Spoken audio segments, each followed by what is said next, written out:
The Corvallis School Board meeting for January 14th, 2021 is called to order. Please join me, if you're willing and able, to the Pledge of Allegiance. I pledge allegiance to the flag of the United States of America, and to the republic for which it stands, one nation, under God, indivisible, with liberty and justice for all.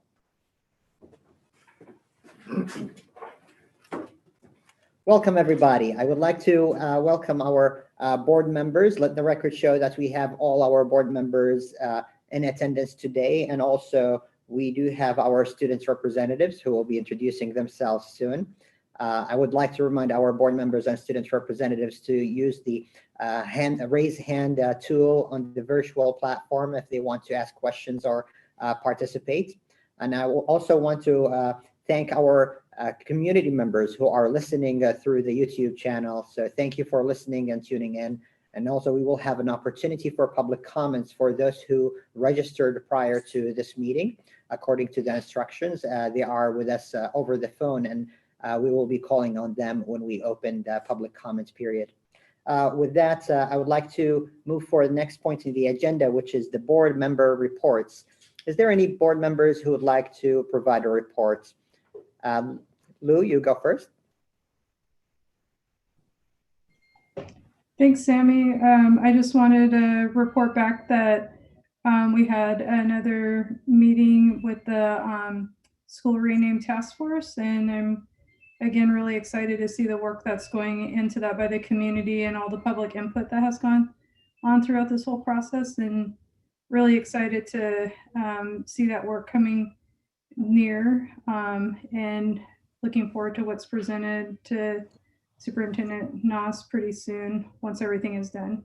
And so I just wanted to report out that that meeting went well, and it was been a really incredible experience working with the community as a liaison for the board on that project. And I'm just blown away with how engaged the community was and the amount of input and thought that went into everything with that task force. So thanks. Wonderful. Thank you, Lou. And up next, we have Vince.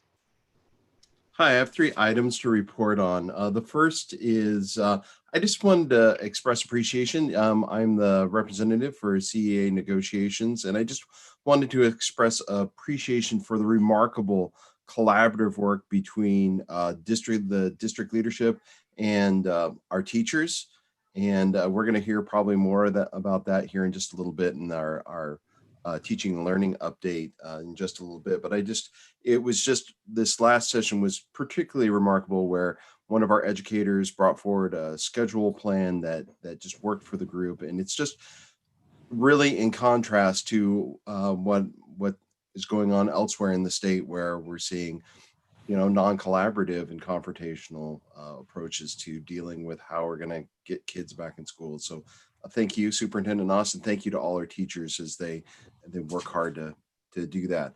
The next thing I want to talk about, just briefly, I just wanted to let the board know that the scholarship work group was able to meet, and we've begun our work.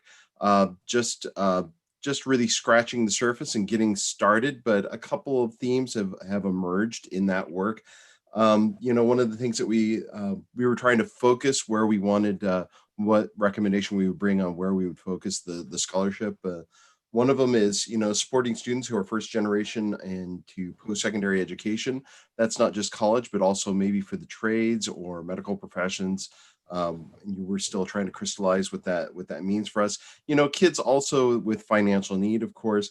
And then, we were working around language, giving consideration to the kids that have provided service in community, school, or family, or have experienced hardship that has presented barriers to their participation in extracurriculars and communities activities. So these are kind of the channels that we're thinking in, and we're building some structure around that. We're going to get some information back from the district, and so we're moving forward on that. The last thing I want to report on is I just left the Oregon Students United First Annual Leadership Summit, where over 230 students gathered to develop a plan to bring legislation forward to create a statewide organization of students to inform Oregon's policy processes.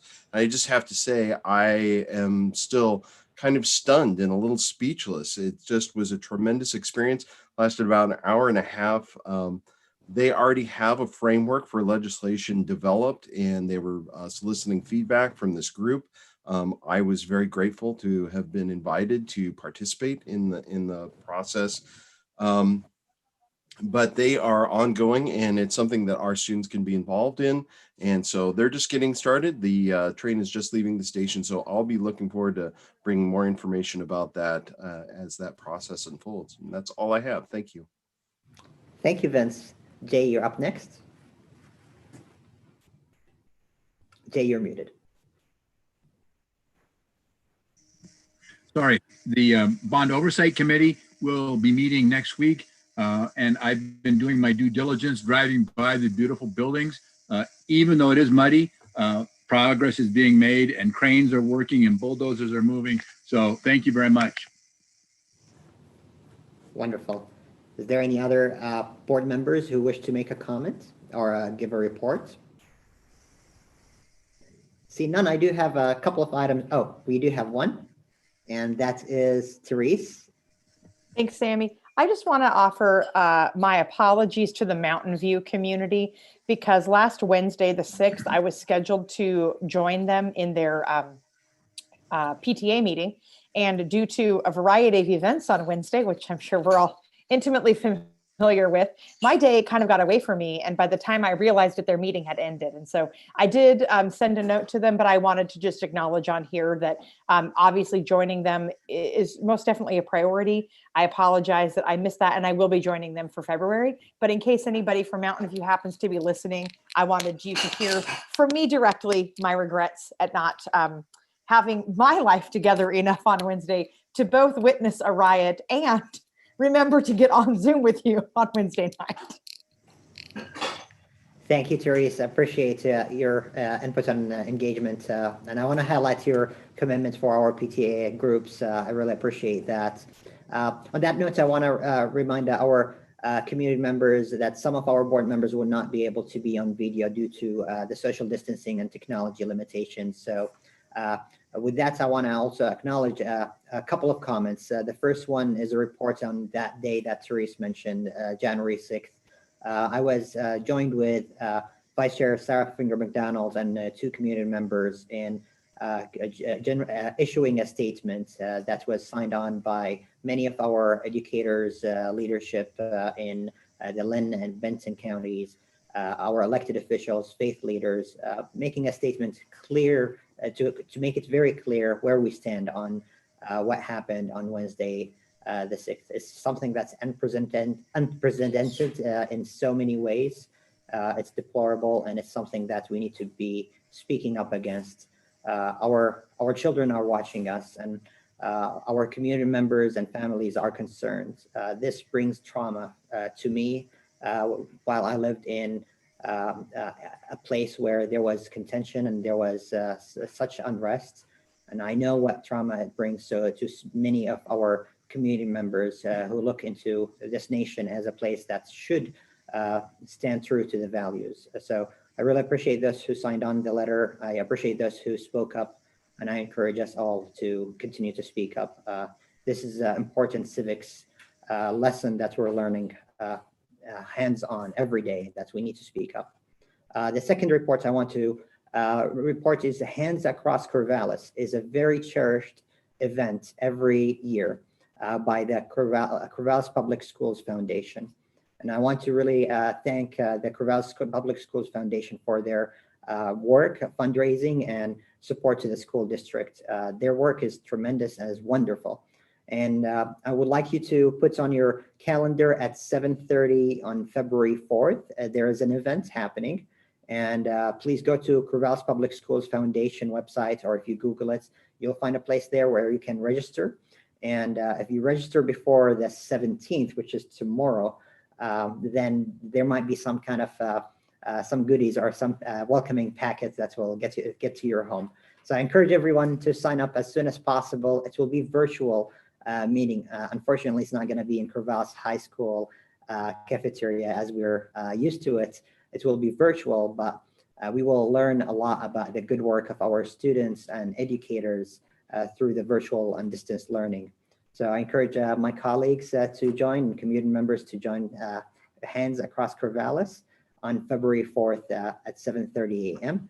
and go to the website of Corvallis Public Schools Foundation for to register. And I encourage you to register before the end of tomorrow. With that, any other further comments from our board members? See none. Next item on the agenda is the superintendent's report. Thanks, Sammy. And tonight I'm going to include in my superintendent's report board recognition. So while it's two different agenda topics, it's really going to be pulled into one. And so I wanted to just start with board recognition. So we're joining with the other 196 school districts in Oregon and recognizing our school board during the month of January. As elected official, our school board members have volunteered hundreds of hours in service for our students and the broader community. Members of this board have been steadfast in their efforts to make progress of our vision of success for all students. There you are on the screen. And again, our elected and all volunteer school board members bring thoughtful and diverse perspectives to the table, informing their decisions about the district's stewardship of financial resources, our strategic direction, focusing on continuous improvement through questioning, examining, revising, refining, and revisiting issues related to student achievement and equitable outcomes for our kids. So we're pleased to share a recorded performance by CVHS senior Ronnie Junkins in honor of our school board. Thanks to Christine James, Director of Instrumental Music at Crescent Valley, for making this possible. And so Ronnie plays string bass in cameretta and has participated in the OSAA state solo contest, placing 5th as a sophomore. And he's auditioned for and been selected to the OMEA All-Star Orchestra for sophomores, juniors, and seniors. So sophomore, junior, senior year. And he will be performing a concerto for double bass and orchestra, Movement 1 by Serge Kosofsky. So we're going to have a moment to enjoy the work of our students and have a chance to listen to Ronnie play. Movement 1 from the Concerto for Double Bass and Orchestra by Serge Kosofsky.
Bravo. Bravo.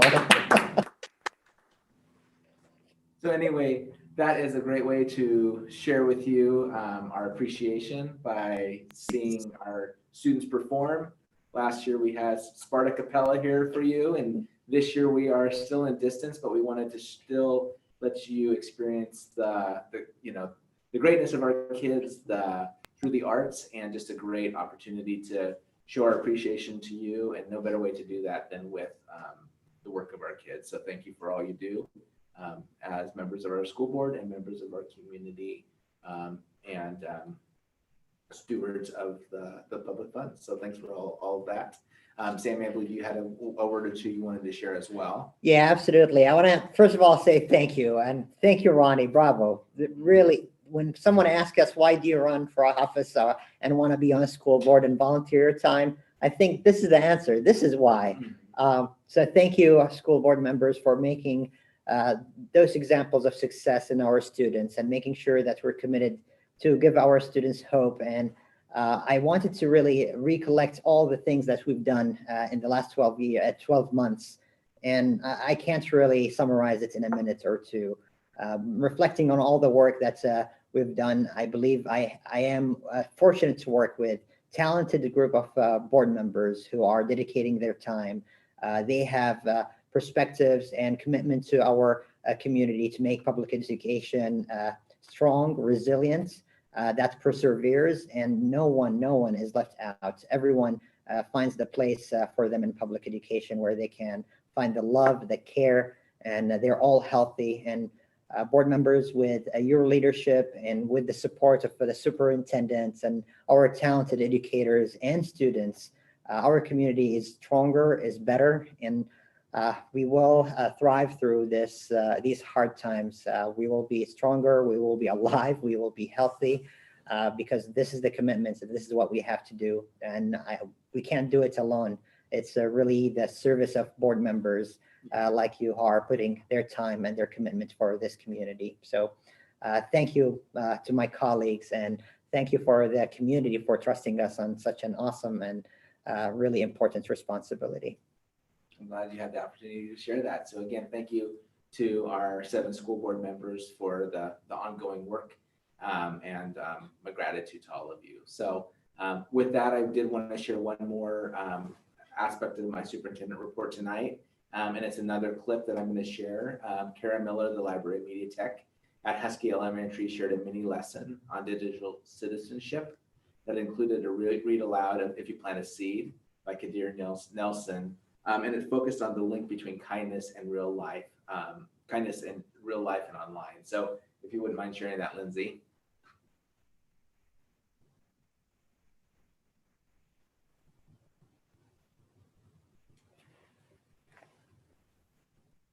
Hi, my name is Coda, and you can show to be kind and or be nice, or you can raise your hand and let somebody else go.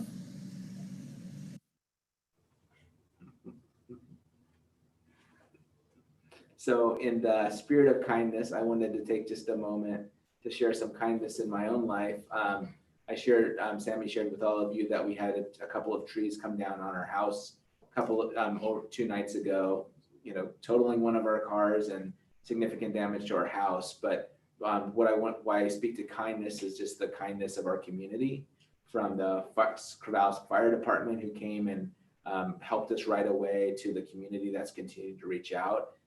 It is a community that we have been a part of for nearly 20 years.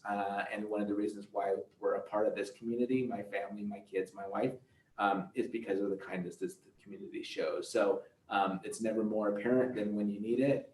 And we've needed it the last couple of days. So thank you to those of you who've reached out, and also to the community as a whole for taking care of us and our whole neighborhood. So with that, that is my superintendent report for tonight. Thank you, Ryan. And my thoughts are with you and the family, or your family, and really thankful for the kindness of the community. Absolutely. It's a good place to be in. Thanks, Sammy. With that, our Any questions or comments for our superintendent from board members? Seeing none, we will go for student representatives reports, and let's start with Corvallis High School. I want to recognize we have Ezra Hart and Kristen Moon. Yeah, we wanted to report on some of the student activities outside of sports, since you asked about that last meeting. And so here are some successful projects that the clubs have been put on. Bake Sale Club and UNICEF raised $2,000 last month through some COVID-friendly bake sales. And Z Club finished a successful menstrual product drive for Jackson Street Youth Center. YDSA made a voting guide for the 2020 election, and Key Club has been working with the community with some small projects with Vina Moses, the Art Center, and Special Olympics. And now they're working on a new project called the Elementary Connections Project, and they're waiting on some grants. And we have a school report from my co-president, Ezra. Yeah, so as more info becomes available about vaccines and returning to in-person school, we wanted to reach out to our student body just to get a better idea of how they're feeling about some of this. So this is a survey that our Associated Student Body Council had put out, and it was asking, how do you feel about returning to school with or without vaccines? And so this was sent out in the 4th period classes today, and it's still open, so we're still getting responses going into tomorrow. And so we can share the data more accurately with you guys once we close that. But from that, we've gotten so far about 150 responses, and half of those being seniors, which is pretty big because the senior class has been a harder group to reach to during this school year. And right now we've got a very hopeful responses about a lot of people really wanting to get back to school. And just, the main concerns about how in school we can ensure that we are complying with the necessary precautions and the regulations needed so that we can have a safe return. And that's all. Thank you. Thank you. Next up, we have Crescent Valley High School, and I want to recognize Kate Foltz and Calvin Karlski. Okay, so not much has really happened since we last attended a board meeting way back before winter break. We await more news and developments on possible school reopening, as do other schools. And Kate sent the email regarding the data from our equity survey to Mr. Noss. And yeah, I'll turn over to Kate now. Yeah, so obviously since winter break happened, we had a long period off. Last time I talked a little bit about some of the other things that are going on, but it's cool to hear from CHS about what you guys have been doing outside of sports. Our core council is currently working on some possible virtual like trivia nights or game nights and other school spirit builders. So we'll have more updates on that next month. Other than that, we don't really have much to report on. That was an amazing performance by Ronnie. I know I personally miss band very much, and I'm sure I'm not the only student. And so it was great to hear some student music again. And I second the thanks to all of our board members over the last 2 years, last year and this year. I've gotten to see you all in action, and we so appreciate all of the work you do. And this is probably one of the hardest times to be a board member for a school board, but you all have been making the best of it. So thank you all very much. Thank you. Next up, College Hill, and we have Jesse Martin and Sunita Black. It's just me from now on, but all right. I'm Jesse. We have actually some exciting things. So College Hill has around 150 students, which is way less than our other 2 high schools. So we've had like a bit more ability to do things like in person, because we have a decent amount of classrooms and not many people. So we've been able to alternate days and people coming in, and we have 60-ish students coming in at least once a week to get help with setting their goals and working towards graduation. We also have some students who are working with our language arts teacher to help select the winners of this year's Mock Prinz Award. I'm not sure if that's how you say it, but it honors the best book written for teens based entirely on its literal merit each year. Other than that, that's pretty much it. But we have been doing a lot of in-person stuff, which is very nice. Wonderful. I really want to highlight our appreciation for students' representatives' leadership and your work. So thank you for the reports and thank you for your leadership, and Kate for your recognition as well. Any comments or questions from our school board members? All right, much appreciated. I want to now open the opportunity for public comments. The public comments period is open.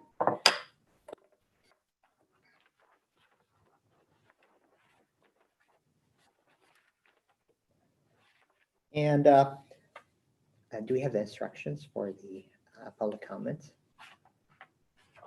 All right, so I will be reading some comments about the instructions for the public comments. And before I read them, I want to thank our community members who signed up for public comments. As a reminder for our community who would like to provide input, you sign up through the process for business meetings on school board meetings.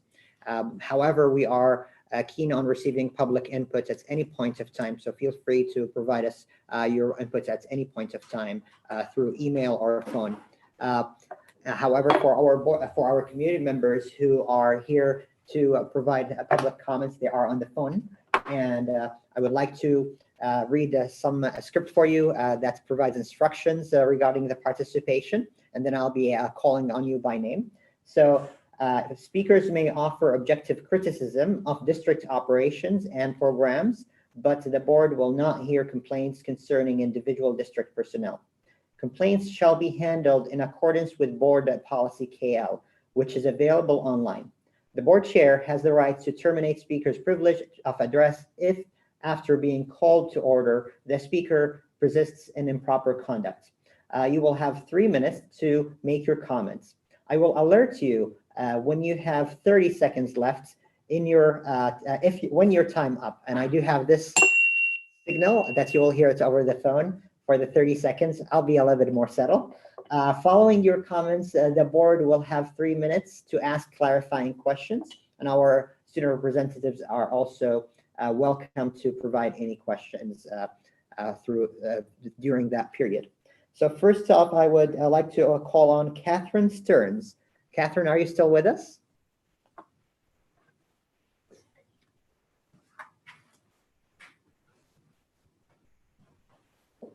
Catherine Stern, are you still with us? And I will make sure to unmute you.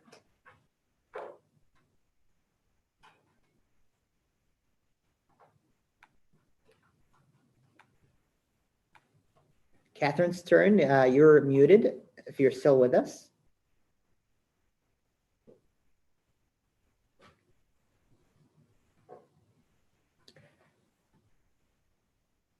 All right. Up next, we have Maureen Hyman. Are you still with us, Maureen? Hi, yeah, I'm here. I'm on Zoom. Do you want me to turn my camera on or leave it off? Either way, maybe for fairness with everybody, you can choose whatever you want, but we have community members who are calling in, so whatever you're comfortable. All right, I'll stay faceless. So my name's Maureen Hinman, and I'm the interim executive director of the Oregon School-Based Health Alliance, and my comment is relating to the resolution, Universal Healthcare Resolution. So we are a statewide nonprofit with a mission to strengthen and sustain school-based health services and systems. We do a lot of advocacy for funding for school health services, as well as support communities as they put those services in place. So I don't need to repeat all the reasons that are so beautifully described in the resolution about why healthcare is needed. But I do want to speak to some of the things I've seen as I've worked to support school districts and medical providers who are trying to get care to children and families in their communities.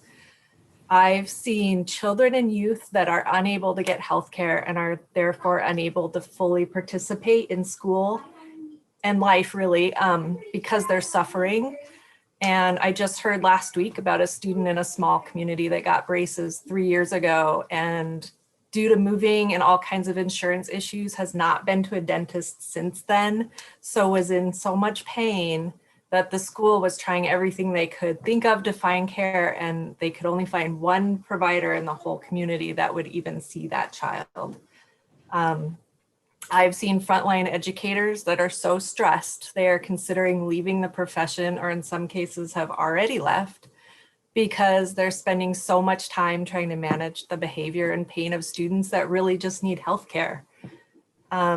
I've seen school-based health centers that are struggling to financially survive because they can't bill certain insurance companies and end up providing free care to youth anyway, because that's what the youth need. And I've seen families that are already experiencing a number of inequities, including systemic discrimination, unable to manage everyone's care because their kids are on OHP, and mom has different insurance through work and dad has no insurance at all. So they have to navigate countless systems just to make appointments. And then they don't even know if they can manage the cost of that care. And so I imagine the collective time and dollars that will no longer be wasted when there's universal health care. And I imagine diverting those dollars into school nurses, counselors, school-based health centers, which are evidence-based ways to support students and families. So I wanted to congratulate you all for putting the wellness of your community front and center, and for recognizing what people really need with this resolution, which I'm just absolutely thrilled to support. So thank you. Thank you, Maureen. If you may hang out for a little bit, I want to ask our board members and students representatives, do you have any questions? See none, I want to thank you, Maureen, again, and have a good night. Christopher Vigani, or Vijani, I apologize if I mispronounced your last name. Chris, are you still with us?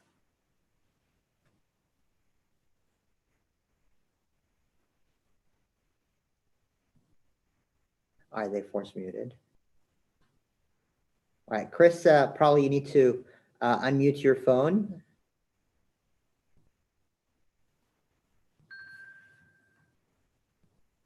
Hi there, can everyone hear me now? I can hear you very well.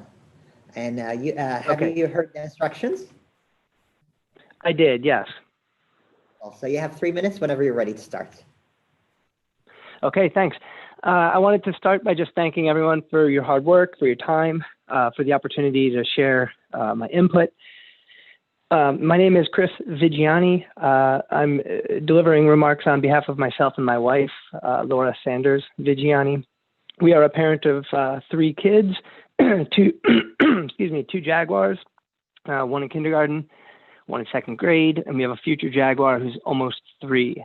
I've lived here in Corvallis about 4 years. We moved from Washington, D.C. Laura and I have science backgrounds in molecular biology and neuroscience, and we've done some work in policy. All that's just to say I really sympathize with the challenge you all have when it comes to opening schools. Our message to the board really is that our kids need to return to in-person learning as soon as possible. The plan I've seen is a good start, but I think it's too timid. I'm not proposing a reckless, reopening, but I think the current approach is unnecessarily cautious. It's not justified by science. It's out of step, I think, with recommendations we see from leading pediatric societies. And I'm afraid that this continued remote learning is probably doing more harm than good, actually. I've watched this board struggle with this issue over the months, and I hear a lot of, talk about health and safety and equity. And I think those are important, but I actually think, by those metrics, we're actually failing in a lot of ways. Let's take health, right? So the thinking is we're protecting students and teachers from COVID with remote learning, but I think the science has become pretty clear. Classrooms are a reflection of community spread, not a driver of spread. And I think that statement has actually found its way finally into OHA's updated guidance. So, with masks and other safety protocols, transmission rates in the classroom are similar to the spread we see in the general public. I think students and teachers can be just as safe in classrooms as they are in the community. Remote learning also comes with trade-offs for health. So what about mental health, educational progress, social and emotional development? By these health metrics, I think there's really no question that remote learning is inferior. If we talk safety, since remote learning began, we all know that reports of child abuse are going unreported. We know that domestic violence rates are increasing and food insecurity is increasing. But we've moved children out of schools, which is a good sort of place to catch these issues, and instead put them in homes at a time where there's a lot of stress and instability. So that's not really a recipe for safety. And finally, equity. This is really frustrating and upsetting because, we're not all suffering equally under remote learning. I think many families will weather this just fine. They've hired nannies and tutors, converted garages, into classrooms and formed learning pods and, done outdoor camps or enrolled in private schools. But many in our community don't have these options. So Chris, remote learning is hitting. Oh, I'm sorry. No worries. Could you conclude? Sure, I'll conclude. And I'll send my longer written remarks to the whole board. Let me just conclude by saying I think that we should shift our thinking away from health, safety, and equity and refocus it on really just a single principle, which is the kids belong in school and that we should accelerate our efforts to do that. I'd encourage the board tonight even to announce a day in February that we're returning and set to work doing it. I know you can do it. I know our teachers can do it. And again, thanks for your hard work. Thank you very much. Please stick around if we have any board members or student representatives with a question. Seeing none, Sure. I want to thank you, Chris. Oh, we do have actually a question from Lou. Lou? Yeah, I was just wondering, Chris, if you've looked at some of the stuff coming out of Europe that's showing some of the spread in schools, actually, some of that research. And the other question is, with the equity question around the privilege of being able to have learning pods and tutors and nannies and those types of things. Has there been any talk in the community? I haven't heard it. That's why I'm asking if you've heard it, because I feel like you're very connected in the community. If you've heard any talk about community members not participating in those kind of more privileged activities to support kids in order to help keep the equity, that way they're experiencing the same type of education. So, I can't speak directly to any of the, I'm not familiar with the research in Europe. I can't speak to that directly. I can maybe look into it and send something on to the board. Can I better understand the question about learning pods? Because I'd like to, I do have some experience with that. What is the question about who is not able to access these kind of these kind of pods and camps, or is it something different? Yeah, it's kind of around the structures that creates when there are pods. And so I've heard that brought up before about like how some families are able to do this and that how it's not equitable because families can. And so has there been talk at all from community about what it would mean to pause those, or is it more about like making sure that the students in those homes are meeting the standards that are in place? I'm not trying to like create a rift or anything, but it's kind of, I'm wondering if that has been considered to keep the equity there. It's more about the access equity, I guess. Oh, thanks. I appreciate the clarification. I think the truth is, when schools went remote, I think parents had to sort of make decisions that were in their own best interest, of their families and children. And that entailed sort of using the resources that they had. And so pods formed, camps launched. I've hired nannies in we have a pod family. And I think all of us would like to sort of expand pods to to everyone who can have it. But I think it becomes really challenging to do that, to worry not just about your own family, but others. But I do know that there's a lot of discussion of it. The inequity it's pretty stark. I mean, everyone that I know talks about it and is frustrated by it. And so, from my perspective, I can only speak for me and my family. It seems if we want to achieve equity, we need to basically open the schools back up in a safe manner so everyone has access to all of the things. I would also suggest, I sent a note to the board previously. I think it could be useful to send folks back to send families in, say, the life skills program back to Jaguar. That's one way to sort of address some inequity. But I hope that was helpful. I hope that answered your question to the best I could. Yeah, thanks, Chris, and I appreciate your input and your engagement with the board too. I always see your emails. So thank you. You're welcome. Thank you, Chris.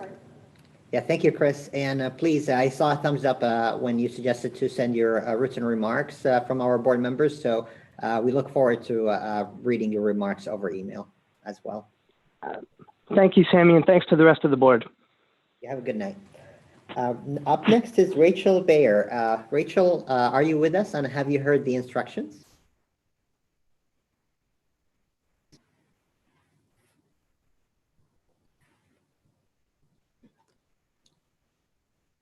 Rachel Bayer, can you hear us? I'm here. I'm sorry. Can you hear me now? Yes, I can hear you well. Have you heard the instructions? Oh, yes, I have. Thank you, Sammy. Wonderful. You may start Good whenever evening. you're ready. All right. My name is Rachel Bayer, and this is my 7th year teaching with the Corvallis School District and my 16th year in public education. And I appreciate the opportunity to speak about the universal health care resolution being brought forth. At this moment, our district has an opportunity to proactively support one of our most basic core values, which is equity.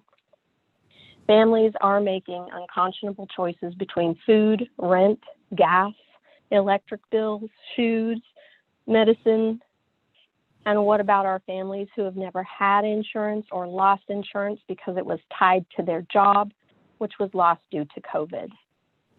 My husband is a licensed RN and was the infection preventionist for one of our local hospitals. He has cystic fibrosis. After multiple hospitalizations in Portland the year before last, his CF team determined that it was in his best interest to quit his job and apply for disability. It is a devastating reality for our family. He will not qualify for Medicaid for 2 years.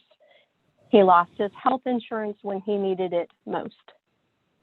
When Doug is hospitalized at OHSU, which has now become routine, life becomes next to impossible. While finding substitutes, making lesson plans, traveling back and forth, and watching hospital bills accrue, I really struggle. Despite the combined earnings of our 2 professions, we still struggled financially, and now with only one income, I often worry about losing our home, and where do we find the time to focus on healing?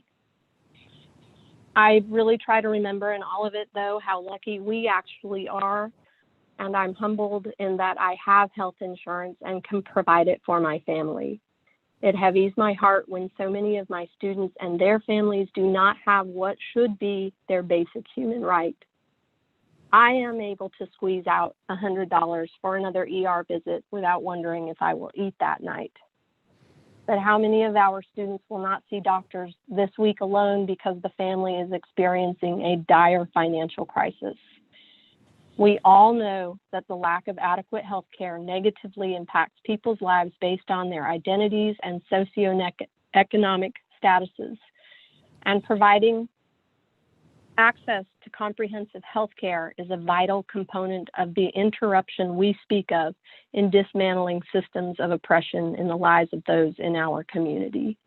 I am here tonight to urge the board to support the universal health care resolution. COVID-19 has brought this crisis to the forefront of our minds, our hearts, and our pocketbooks. We must do better as a nation. Profit should not be at the heart of taking care of our families and children. The key word in healthcare is care, not for the wealthy, not for the privileged, but for the health and well-being of all students and families with whom we share our human bond. And thank you so much for letting me speak. Rachel, thank you very much for your inputs and for sharing your lived experience and your family's lived experience. Much appreciated. Any of our board members or student representatives have a question? Seeing no questions, thank you, Rachel, again for sharing, and have a good night. Next is Karen Christensen. Karen, are you with us?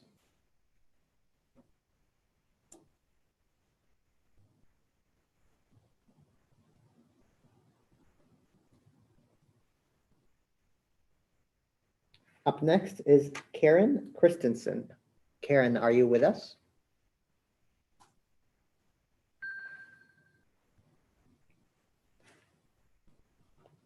Well, I can see your information here, Karen. Maybe you want to hit on unmute. Wonderful. I think now we will hear you. Thank you, Mr. Chair and members of the board. I'm Karen Christensen, the chair of Mid-Valley Healthcare Advocates, which is a 501c3 corporation located here in Corvallis.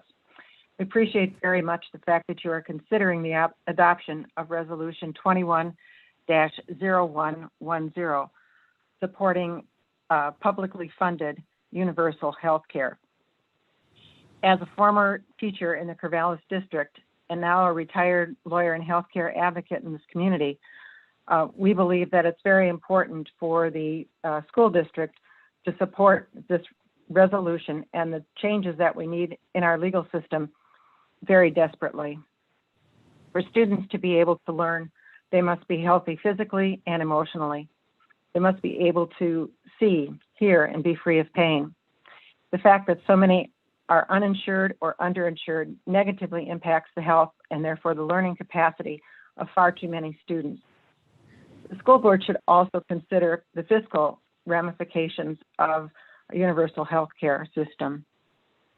It will allow our tax dollars to support smaller class sizes, more teachers, and support services for students, rather than to be used to pay for health insurance premiums that are the costliest in the world. At this time, the state of Oregon is attempting to address this issue and come up with a plan for the universal health care. Last year, the legislature adopted Senate Bill 770 and formed a task force to study the issue and make a report back to the legislature. We would ask that public employers like the school district make known what their needs and concerns are as this plan is being developed. To date, there have been no comments from public employers regarding the design and scope of the system. We also anticipate that the United States Congress will consider a publicly funded universal health care bill, such as the Medicare for All Act of 2019. Please convey your support of this movement by sending a copy of the resolution to our Senators Wyden and Merkley, as well as to Representative DeFazio. We thank you for your consideration of this and for all the work that you do on behalf of the citizens of Corvallis. Thank you, Karen, for your inputs. I would like to ask our board members and student representatives if they have any questions.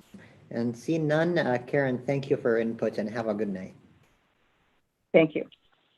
Next up is Alita Haas Telecom. Alita, are you still with us?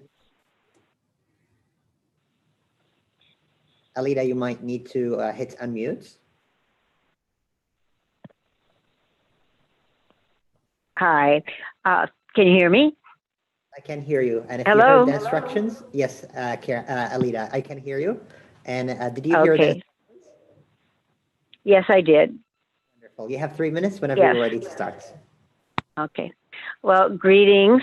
Thank you for the opportunity to present comment on 509J School District's Resolution 21-0101 regarding universal health care.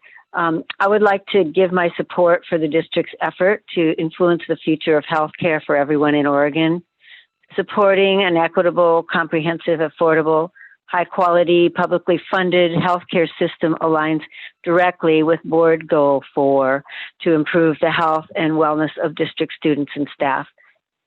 As a retired 509J teacher, I have experienced over the years the district's positive focus on health and wellness. Moving forward with Resolution 210101, Universal Healthcare, is in keeping with 509J's positive record of support for wellness initiatives for its students, families, and staff. As a teacher of special physical education to students with special needs, I work closely with a physical therapist and occupational therapist to provide appropriate services to students with diverse healthcare needs. Our motor development team worked closely with families that were experiencing high, unpredictable, and ever-increasing costs of healthcare, and navigating the system that were designed to help were complicated and often very, very stressful. Families of special needs students are not selected because they have the resources to deal with the cost of our current healthcare system. Families are also not selected because they have strong support systems that can help them identify and access the resources they will need. Universal access to an adequate level of high quality healthcare at an affordable cost is the huge step needed to interrupt the negative impact of injustice in healthcare based on socioeconomic status. Currently, I'm the board chair of the Corvallis Daytime Drop-In Center. The center serves individuals under the umbrella of poverty. Many of the individuals I have seen are former students who are now adults and are disproportionately affected by our current health care system. My heart goes out to them, and my goal is to push for better access to comprehensive health care. It will take efforts from all sectors to bring about change, and I want to thank you for doing your part to affect change. Thank you. Thank you, Alida. I really appreciate it. And seeing there's no questions from our board members and student representatives, I want to thank you and wish you a wonderful evening and good night. Thank you. Up next is Tom Sinsick. And I apologize if I did not pronounce your last name correctly. Are you with us? Oh, it says I'm unmuted. Yes, now Thank you very much. And I have heard the instructions. Wonderful. So, Tom, for the record, if you may state your name, full name, and then you have 3 minutes whenever you're ready to start your testimony. Yeah. Thank you very much. My name is Tom Sinsick. I want to thank Chair Sammy and the board for considering what is a historic resolution and the comments from the last meeting. I want to let you know that my journey also started as a teacher. I'm a retired nurse practitioner, past president of the Oregon School-Based Healthcare Alliance, and the current president of Healthcare for All Oregon. I worked for 26 years in a school-based clinic with a focus on wellness. And if you don't know them, I encourage you to look them up, the 5 promises of youth, as a mainstay of my work in a school-based clinic. Basically, I wanted to tell you a story about a kid I never saw. Why? Well, it is a fatal question involved. And I apologize in advance for any trauma I may be caused anybody in telling this story, but it always traumatizes me. What was the question of the student? What is your insurance? This question was asked by a school counselor, who then called our school clinic and asked the therapist if they could see the kid in the school clinic. The therapist also said, what is the insurance? Because of the insurance, it dictated where the kid could go. Not the choice of the provider right there available, but to another place. And a system where they had insurance. This kid was new to the school, 16 years old. Again, I never saw this kid. Nobody ever did. This kid never made it to the other clinic. This kid committed suicide. Very sad. I saw the younger sister of this kid for the next 3 years in the clinic, refusing to ask the question about insurance, fighting the system that demands that this fatal question be asked. What is your insurance? Very, very sad. So basically, we want to make this question about insurance a part of history. I'm going to close with 2 lines from the work of the task force that you've heard about. Basically, I'm going to go ahead and read them exactly. I put them in here. Well, okay, I'll paraphrase them. To improve the health of individuals, families, and communities is one of the purposes of the task force. The second one is to protect the residents of Oregon against threats to the public health. What more timely thing in the time of COVID? You wonder why we're failing with the vaccinations? It's because we have this public health system where you have to constantly navigate. The question comes up on TV all the time. Is insurance going to cover it? Who's going to pay for it? Well, we need one system. And I encourage you all to pass this resolution. And I ask you as a school board to ask your state association of school boards and the National School Board Association to join in this endeavor. And it was as previously stated, I encourage you, all of you as individuals and as a school board, to make comment in designing the system to the Task Force on Universal Health Care. Thank you very much for listening to my story. Thank you, Tom. I would like to hang around a little bit if we have any questions. But first, I want to thank you for sharing your testimony, and I want to share with our community members and anyone who is listening that help is available. If you need to speak to someone at any time, the National Suicide Prevention Lifeline is available 24/7 over so many languages, and the phone number is 800-273-8255. The National Suicide Prevention Lifeline, 800-273-8255. Tom, I really appreciate your inputs, and I want to thank you for sharing your experience and opinion. Any questions from our board members or our students representatives? Seeing none, Tom, thank you very much again, and I wish you a wonderful night, and have a good night, and we'll have a good evening. Thank you again for all your work. The school board work is the most difficult of all public work. Thank you. Appreciate it. Do we have any public comments? No. We have 2 phone numbers. Okay, shall I call on them? I don't think that they Registered. No? Okay. Well. Or they might be calling in from a different phone number, right? Yeah, so I believe we do have now only one public comment who registered previously, which is Catherine Stearns. If Catherine is available, could you unmute? All right. See none, I want to remind our community members who would like to provide public comments, they may email the board at any point of time or schedule to provide a verbal public comment in the next business meeting. With that, seeing no further public comments registered, the public comments period is now closed. Next up is the educational update. All right, so we have a slide deck for you that we will be sharing here in just a second, that we will go ahead and bring up.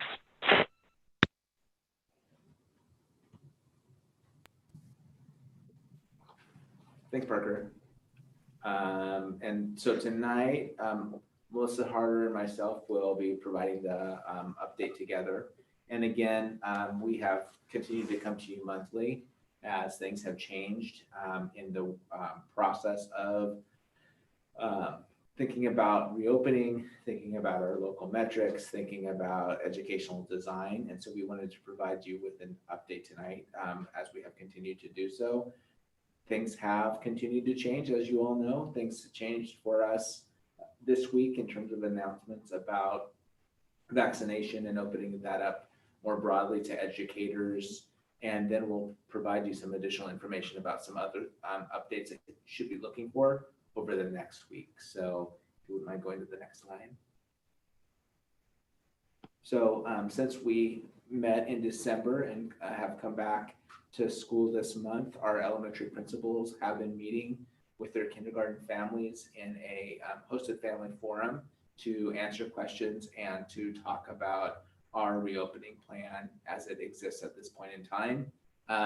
what we've tried to do repeatedly has been to provide district-wide information that's more broad, and then more specific information as we get closer and closer to the classroom level. And so for our schools to reach out to our kinder families, and then also to have these forums, has allowed individual families and kids to begin to think about what's it going to look like when I return to my school. And so that's really been an important piece as we've continued to move things closer and closer to the classroom level. So again, what we have continued to look for is 2 weeks in the yellow, which is that rate of 50 to 100. Again, recognizing that things are changing and recognizing that things will continue to change as we continue to move through this pandemic. But as of now, waiting for new guidance to come next week, we have continued to say those 2 weeks in the yellow, that range of 50 to 100 cases per 100,000 over that 2 week period of time is what we continue to look for. Again, recognizing that starting and stopping and some of the toggling is something that we've tried to avoid. And then recognizing again that once we have kinders back, the continuation of first graders the week after and second graders the week after that continued ramping up is still where we're at with our plan. Go ahead, Parker. Thank you. We've also, as Vince alluded to, we've been working with our teachers union and collective bargaining. And since we have our plan ready for our K-3s, we've been focusing now on that plan for reopening at our middle schools and high schools. Again, recognizing that the blueprint has some requirements for us and around social distancing. I think that I've heard more recently, people have talked about just that component of guidance versus requirement, but we still have a 90-page document in our Safe Schools, Ready Learners document. And we have a lot of requirements around continuing to follow those. One of those has been for us around our insurance and some requirements that they have set out for us in terms of maintaining, following the metrics that have been set up for us. And so that's something else that we're going to continue to look at. But as of now, recognizing that we can't have all of our kids in school at one day, especially as you think about the number of kids in our secondary schools and high schools, we have to continue to look at cohorting. So cohorts not including the entire student body, and so some level of rotation there. And also the combination of on-site and online learning is something that we've also continued to talk about, recognizing things like students may have to be home for health reasons, for quarantining, and how do we make sure that we continue to provide that robust education that we're providing right now, so kids have that content knowledge and information. That won't necessarily happen if they're learning more, coming to school some days and having more independent work others. So we've been trying to balance that, and also continuing to look at our seniors. That's another big piece for us. We've looked at our plan for College Hill and increasing some limited in-person opportunities that you heard about. And that's really important for us because, again, we're looking at kids who are near graduation and making sure that they have the credits they need to graduate and move forward. And then also continuing to emphasize that social and emotional support when kids are able to come back into our schools. So those are some of the factors that we're continuing to work through with our association, with our principals, as we continue to develop or further develop that secondary plan. Anything that you'd like to add to that slide, Melissa? Nope, I think you've got it. All right, next, Parker, thank you. Again, where are we with the metrics? We are continuing to follow those county metrics. We also know that on January 19th, we'll get some additional information from the state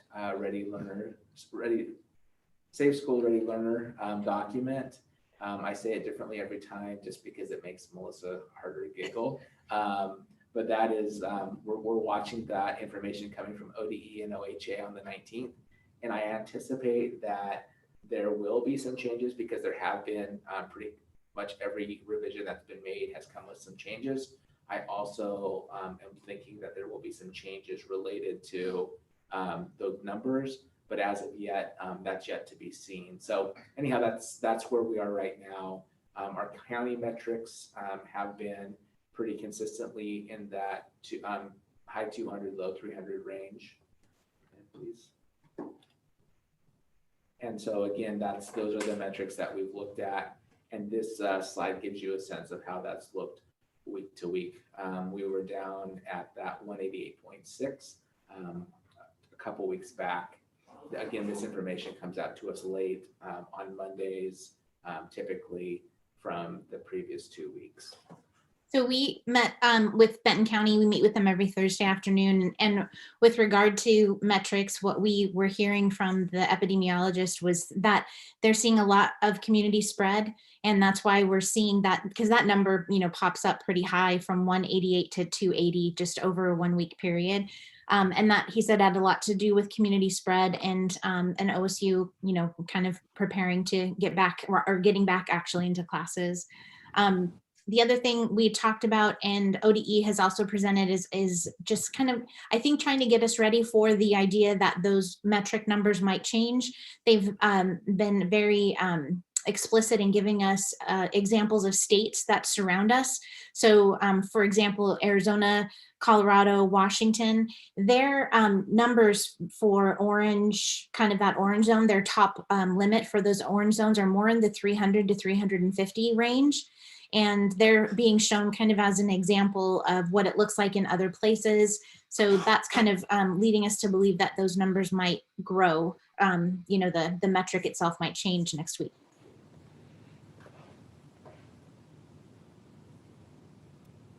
So we were so excited on Tuesday to hear that our educators are being moved up into that 1A category.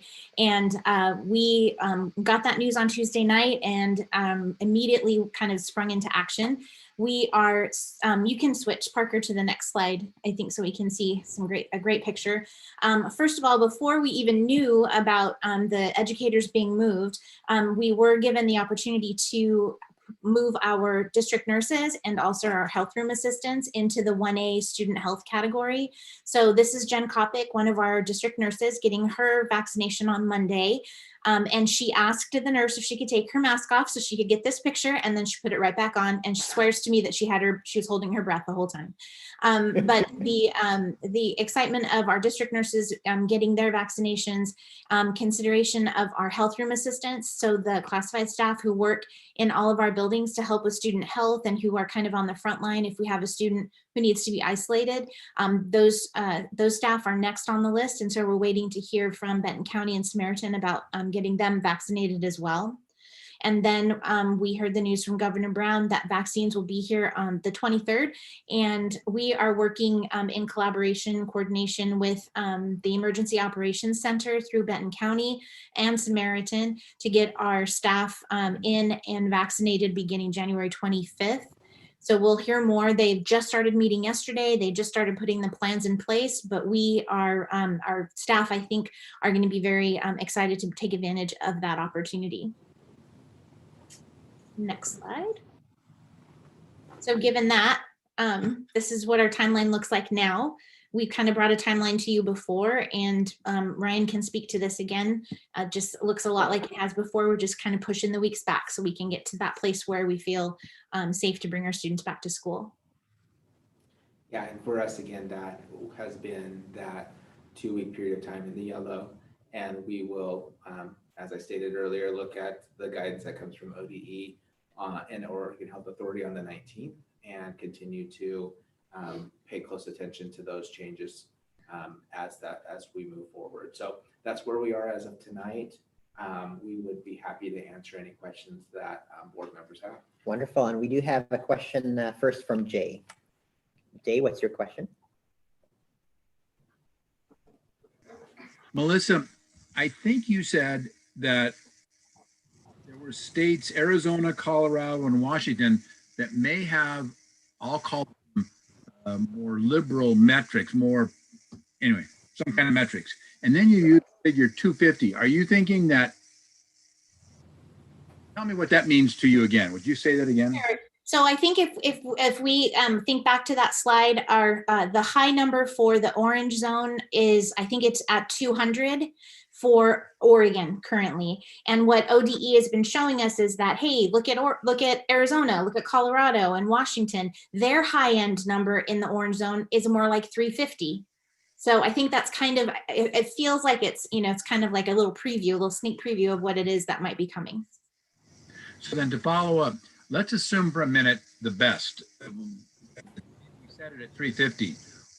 Wouldn't we be able to count weeks under 350 as we start setting our timelines to go back to school? Or do you think we have to start with new metric? We need to start 2 weeks under the new metric. What do you think?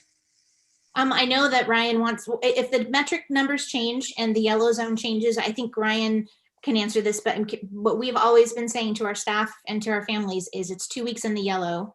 And if the yellow changes, I think that's just what we are going to be living with. Ryan?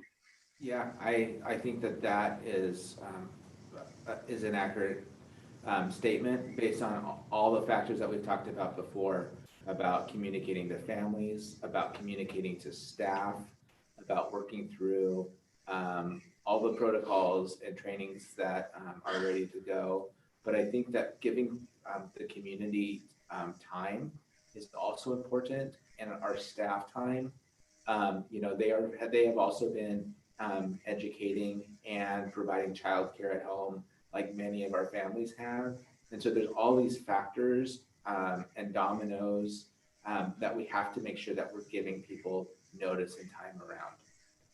So that is where why I think the ramp up is really important.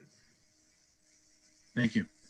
One of the other things I'd share is even the components of cohorting and having our buses ready to roll, having, there's again, as you start just to think about all the additional components that we've planned for, so we have preparation done, but there's also some times where you have to actually go through that process. And that again is never, as a high school principal, Jay, the work that you were doing up to that first day of school are things that still have to happen up to our first day of in-person school. Yeah, I'll just make a comment because it does feel like you able as a school to say, get ready because we might be able to go on a certain date. But I think that's wonderful and that's wishful, but I don't think it's very realistic. So I ask for patience of the public. I know the value of having kids in school, and I also know the value of a reasonable approach to getting them there. So I don't like the answers, but I think it's the right answer. Thank you. Thank you, Jay. Thank you, Jay. Up next is Sarah, and then we have Kate, and then Lou. Sarah, you're up next. Yeah, I was wondering, you mentioned seniors and making sure that they have everything, so they, all their ducks in a row for the transition in their lives that they're coming up with.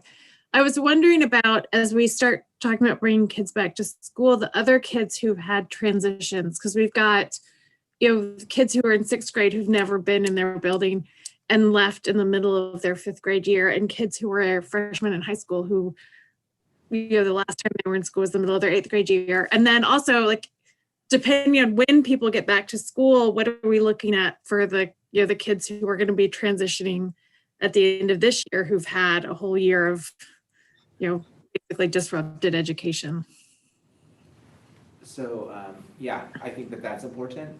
The other thing that we've been spending time talking about is how do we make sure that we build a robust summer school and so summer programming, because again, I think that is something that the foundation has supported historically, which is fantastic. And this year, knowing that what our kids have gone through, we've also recognized that we're receiving a second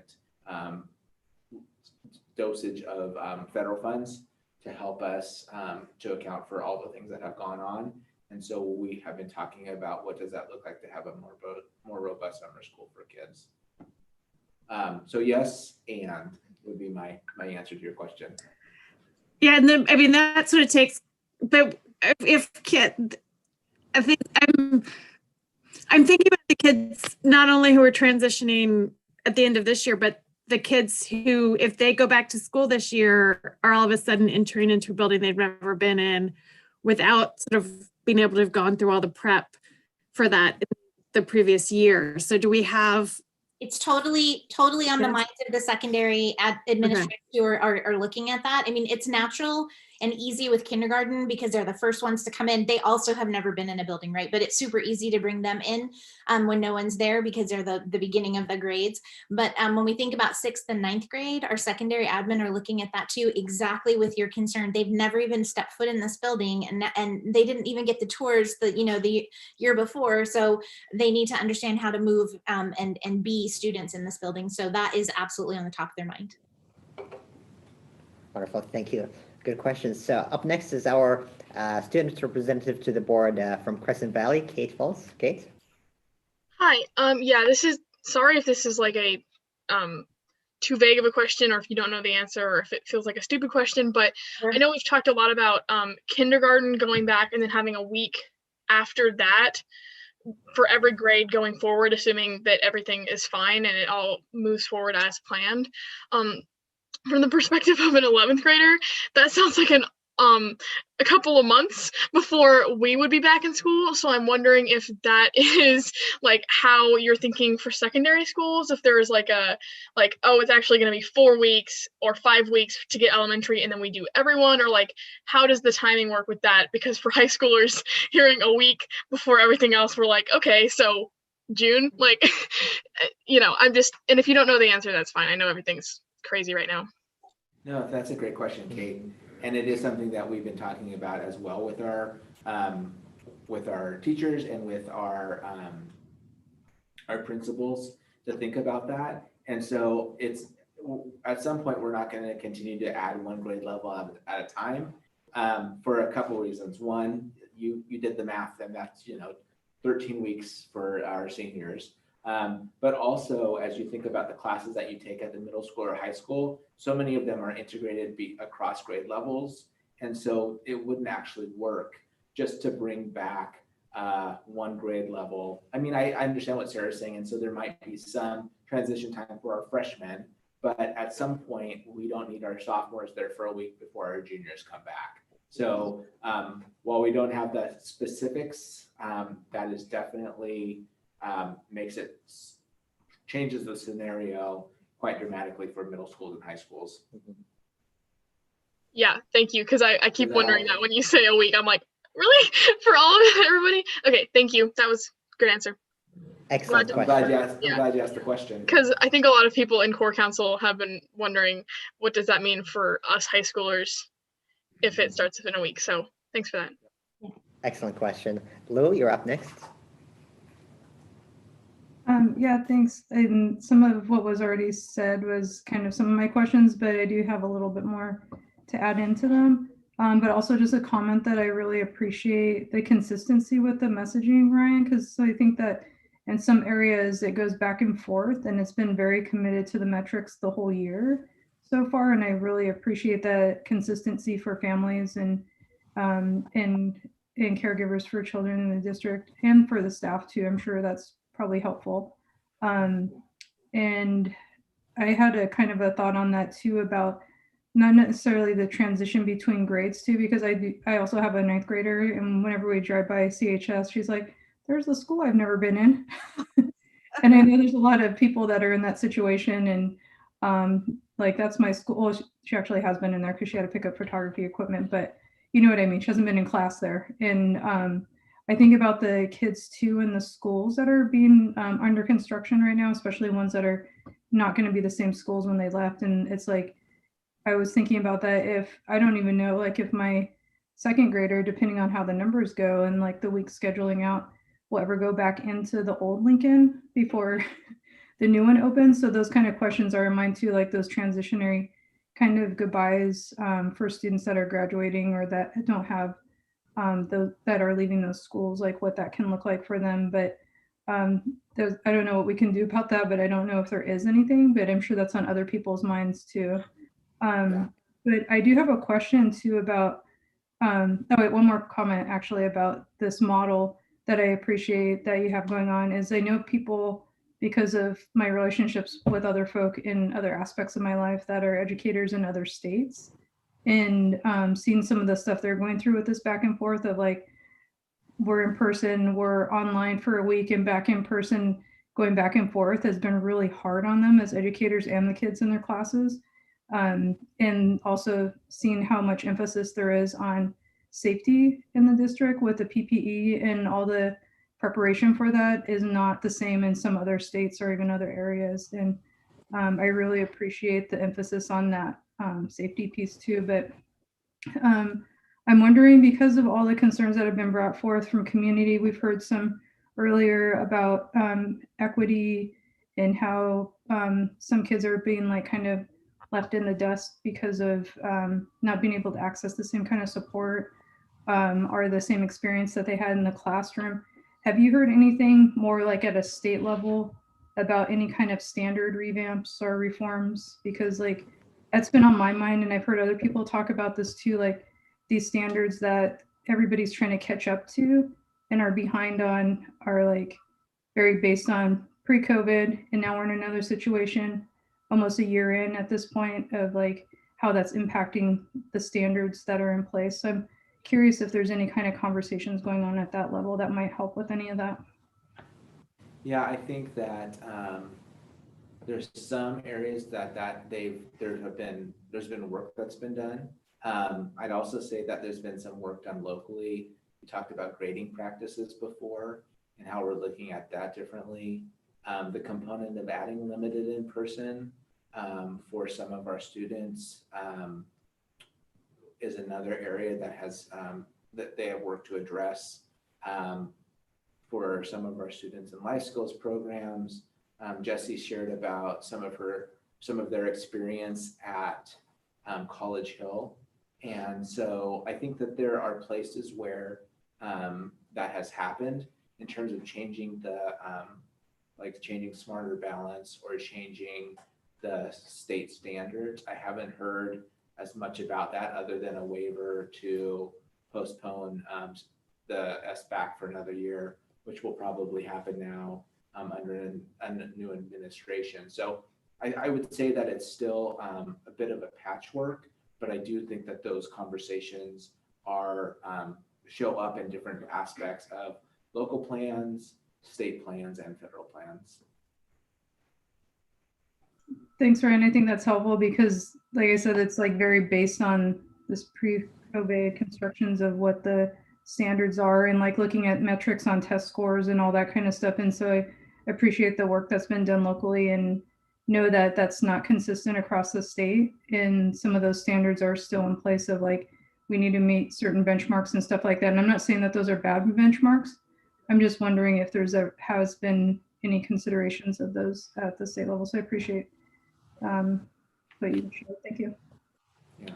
All right, we have 2 minutes and 2 last questions or comments. The second to last is Calvin from Crescent Valley. Calvin? So this is kind of playing off a bit what Ryan said about how the going back to school for people in middle school and high school, because classes are more interchangeable. Has thought been given, like what sort of thought been given into how cohorts will be formed for those classes because of the interchangeability in the grades and such? What kind of precautions and thoughts are being put into that? Calvin, I wish I could show you a picture I have on my phone. It's from Mr. McKee's office, and he has a spreadsheet that goes across the table about as long as the table I have, and then it hangs over the end. And it is every student and every sort of situation to try to build cohorts where there's as much choice in classes that kids are taking or students are taking, and also trying to limit the number of students that interact to under 100 in a school of 1,000 kids. And so it's not easy. It's actually, we are having a special meeting with principals and superintendents from large districts because it becomes really challenging to pull that off. And at the same time, there's been a lot of thought and attention given to it. So what I would say is that we've worked hard to be able to provide some choice in what classes kids take in their cohort, and at the same time, limit the number of students that interact in school together. Some of those aspects of what you expect from your high school are still going to look different. There's going to be fewer students in classrooms. There's going to be directional patterns that students will need to follow. All those things will be like other areas of life right now. Those things will also show up in your schools. And to be able to do that safely, cohorts is a really important part. And it's a really difficult part when you think about choice, classes kids need, and making sure that you're not interacting with the whole student body. Actually, really is kind of a small segment of the student body. A slight follow-up to that, because when you're in it, that sort of remind me, are the fact that the athletics teams for the high schools, like they're going to already be together, will that affect potentially the decisions for cohorts? Because if we're trying to minimize contact, would that potentially affect what cohorts are in? So there are, you will end up in more than one cohort. There's cohorts for busing and transportation. There's cohorts for classrooms. There's cohorting for extracurricular. And so there will be some variety in terms of who you interact with at school, but at the same time, we're trying to really limit it. Those are great questions and questions that we have been continuing to grapple with and trying to do our best job. Again, making it feel like a high school experience and also keeping you all safe.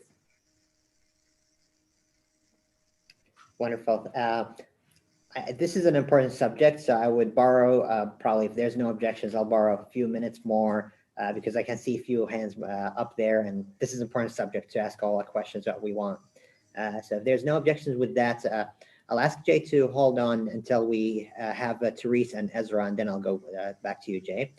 Therese, you're up next. Sammy.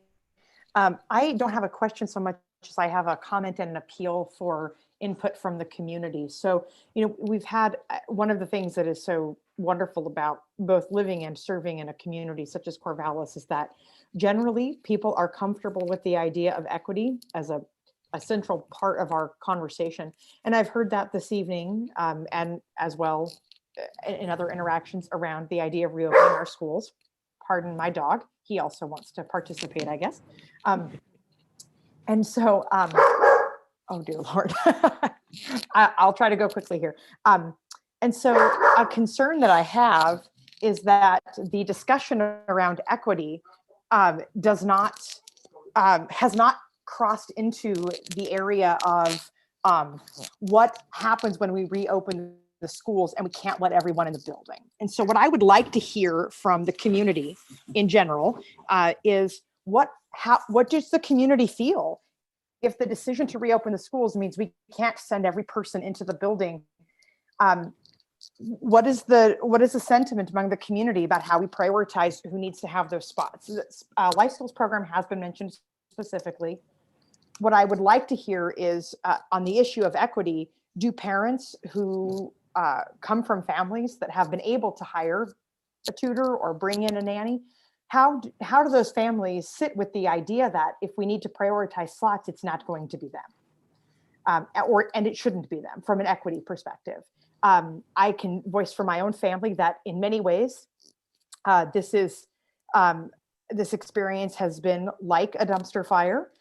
It has also been like a pleasant backyard fire in the sense that we have continued to have our needs met. We have continued to be able to support and come together as a family to move all of us forward. So we don't have the same concerns, immediate concerns, as maybe others in our community do.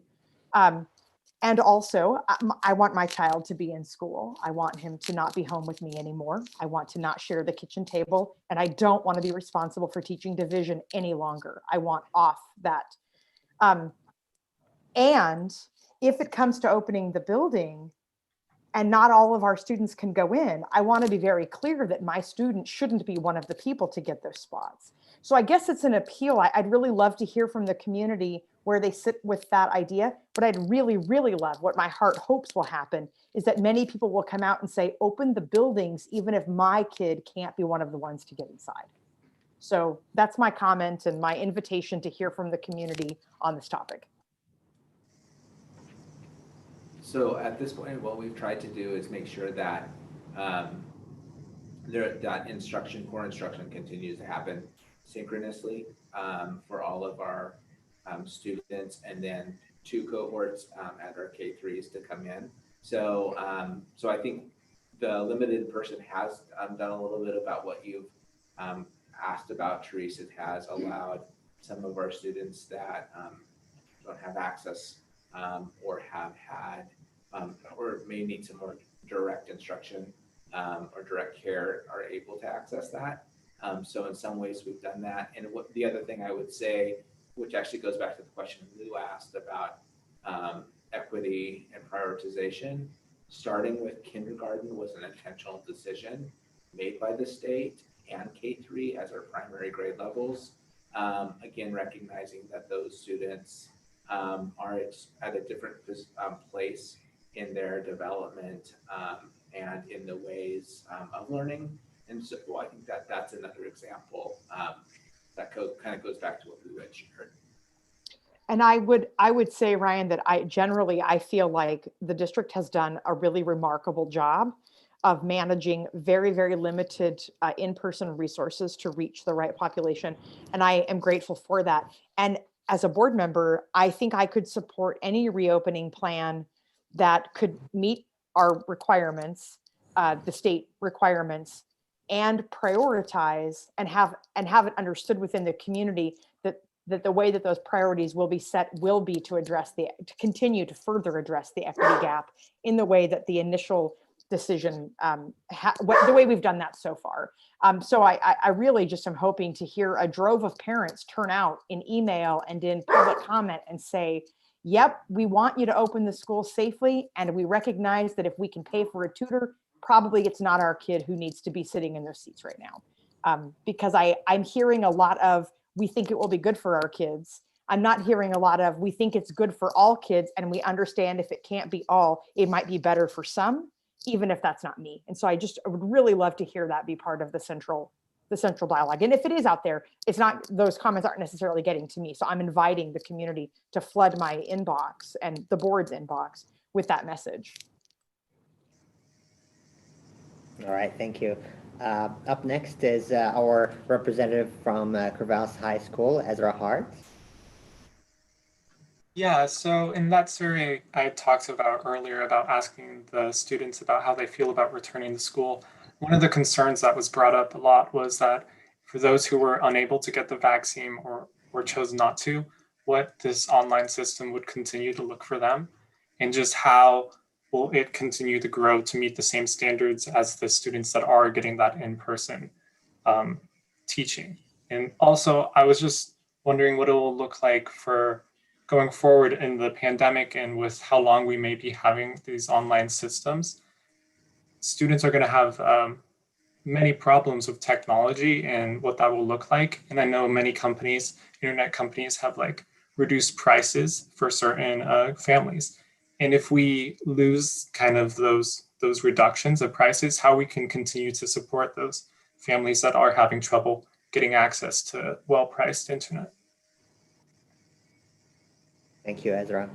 Melissa, do you want to take that one? The internet one or the first as far as Either part. Okay, so with the first question, our Ready Schools Safe Learners Guidance lets us know that when we return to in-person instruction, we must offer an alternative for those students who just can't come on campus but want to remain in that kind of hybrid model. So what you're going to see, you see it in the elementary model, and what you will see also in the secondary model is what we're calling a cohort C, which is a group of students who can't come on campus. So they'll access some of their instruction online, and then, well, all of their instruction online, and they won't be on campus because they either maybe they're compromised or their family is, and they just can't make that happen. So we are bound to do that. And the good news about Corvallis is that we had already planned that prior to being told that we had to do that. So kudos to us, I guess.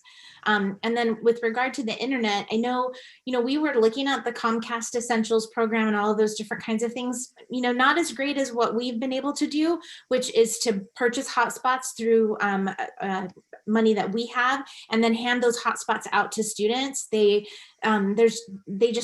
more stable. They provide a better access so students can actually be on a Zoom call, and more than one student, because a lot of families are not just hosting one child who needs to get online for school, but multiple children. So that has worked better for us.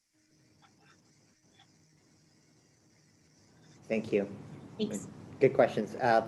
Any further comments on it? Jay has a hand up. No, most of got that one. Got that. Okay, so Jay, you're up next, and your last one. I have very short comments after you, but you can go ahead.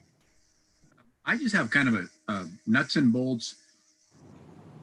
Seniors who are aiming for LB or OSU might be facing what I call entrance or placement.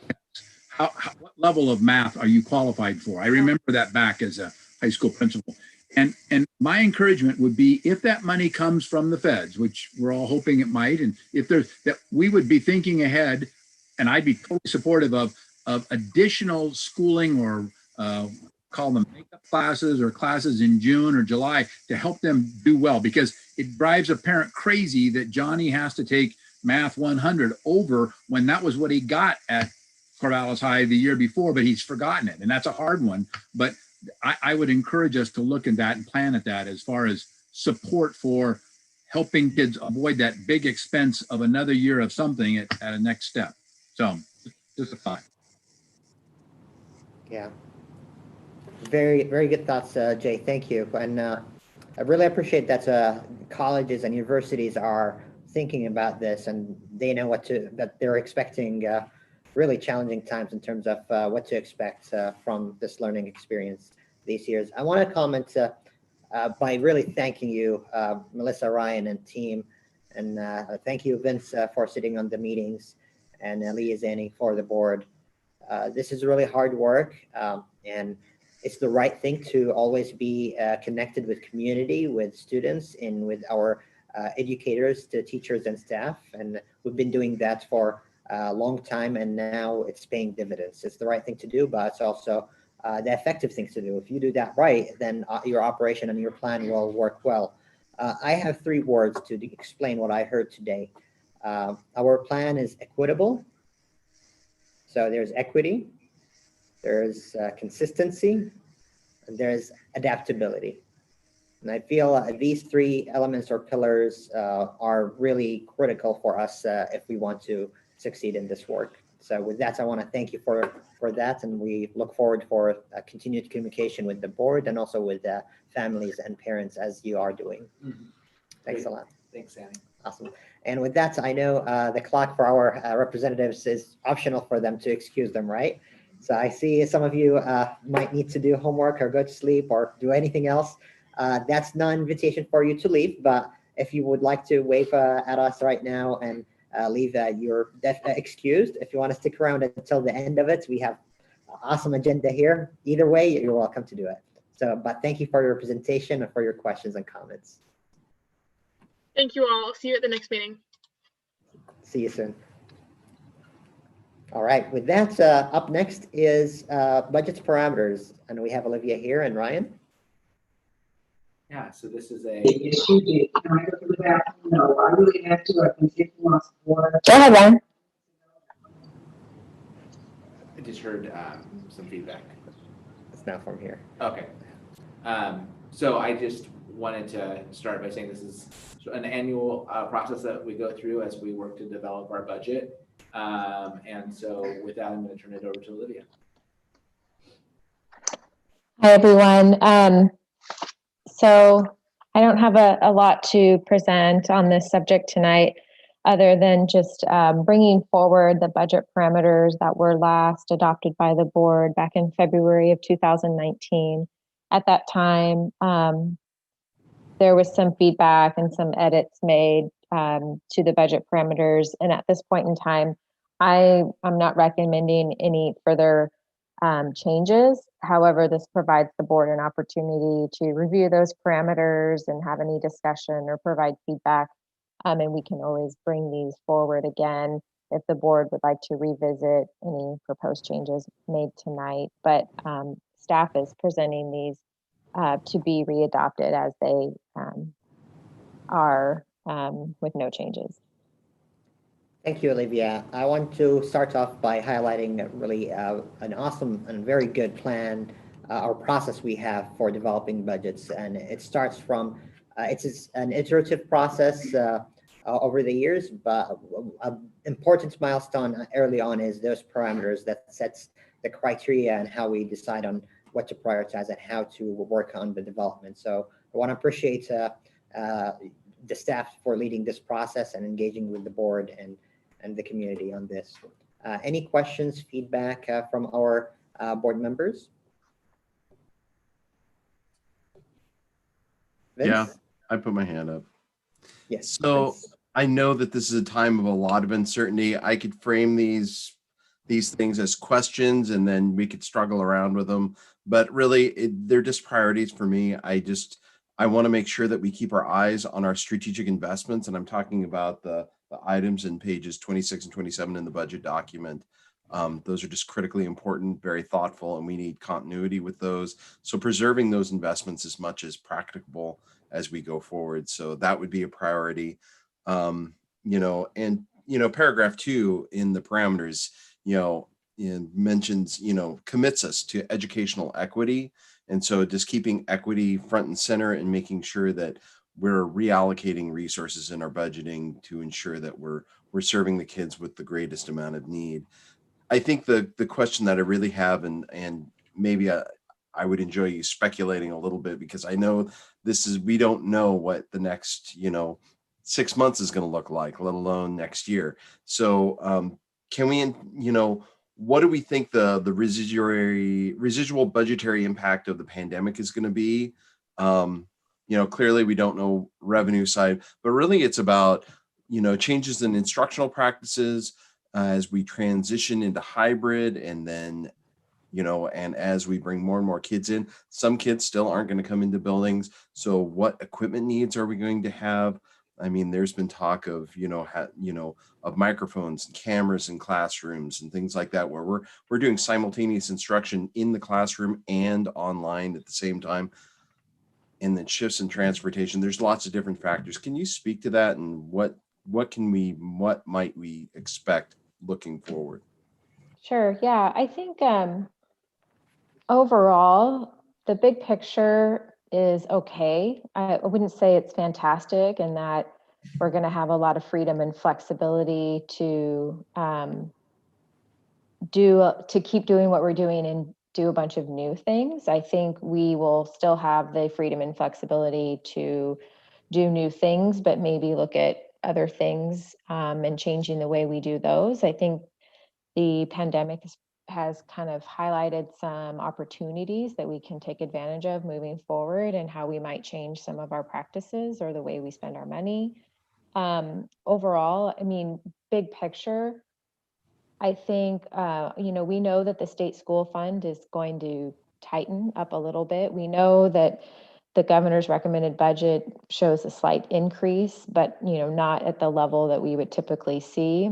The flip side is that we are seeing other resources coming to us that kind of give us the opportunity to offset the fact that as the state school fund is tightening, the student investment account revenues will increase, and this, second federal stimulus, we know what to expect from that now. We know that it's going to be a lot more substantial than the first allocation we received, and we know that we'll have a much longer period of time to spend those funds. So that those funds are going to come in about 4 times what the first allocation was. It'll be just over $3 million for us, and we'll have until March of 2023 to spend those funds. And so that's brand new information, only a few days old. And I think one of our big projects that we have coming up is to start to kind of plan and strategize how we're going to utilize those funds strategically over the next, 2 years. And so that's a big part of the equation. So overall, things are looking okay. And again, with this year, we are experiencing savings. When we start reopening schools, we know that that's going to shift, and it will shift very rapidly. But it's still a big question mark as to what exactly that will look like, because it will depend on when we open schools back up. So in terms of the strategic investments and preserving those, I feel pretty confident about that. And especially because most of those are tied now to the student investment account funds. And so we feel pretty good because the state estimates coming out indicate that, those resources will be increasing above what they are in the current fiscal year.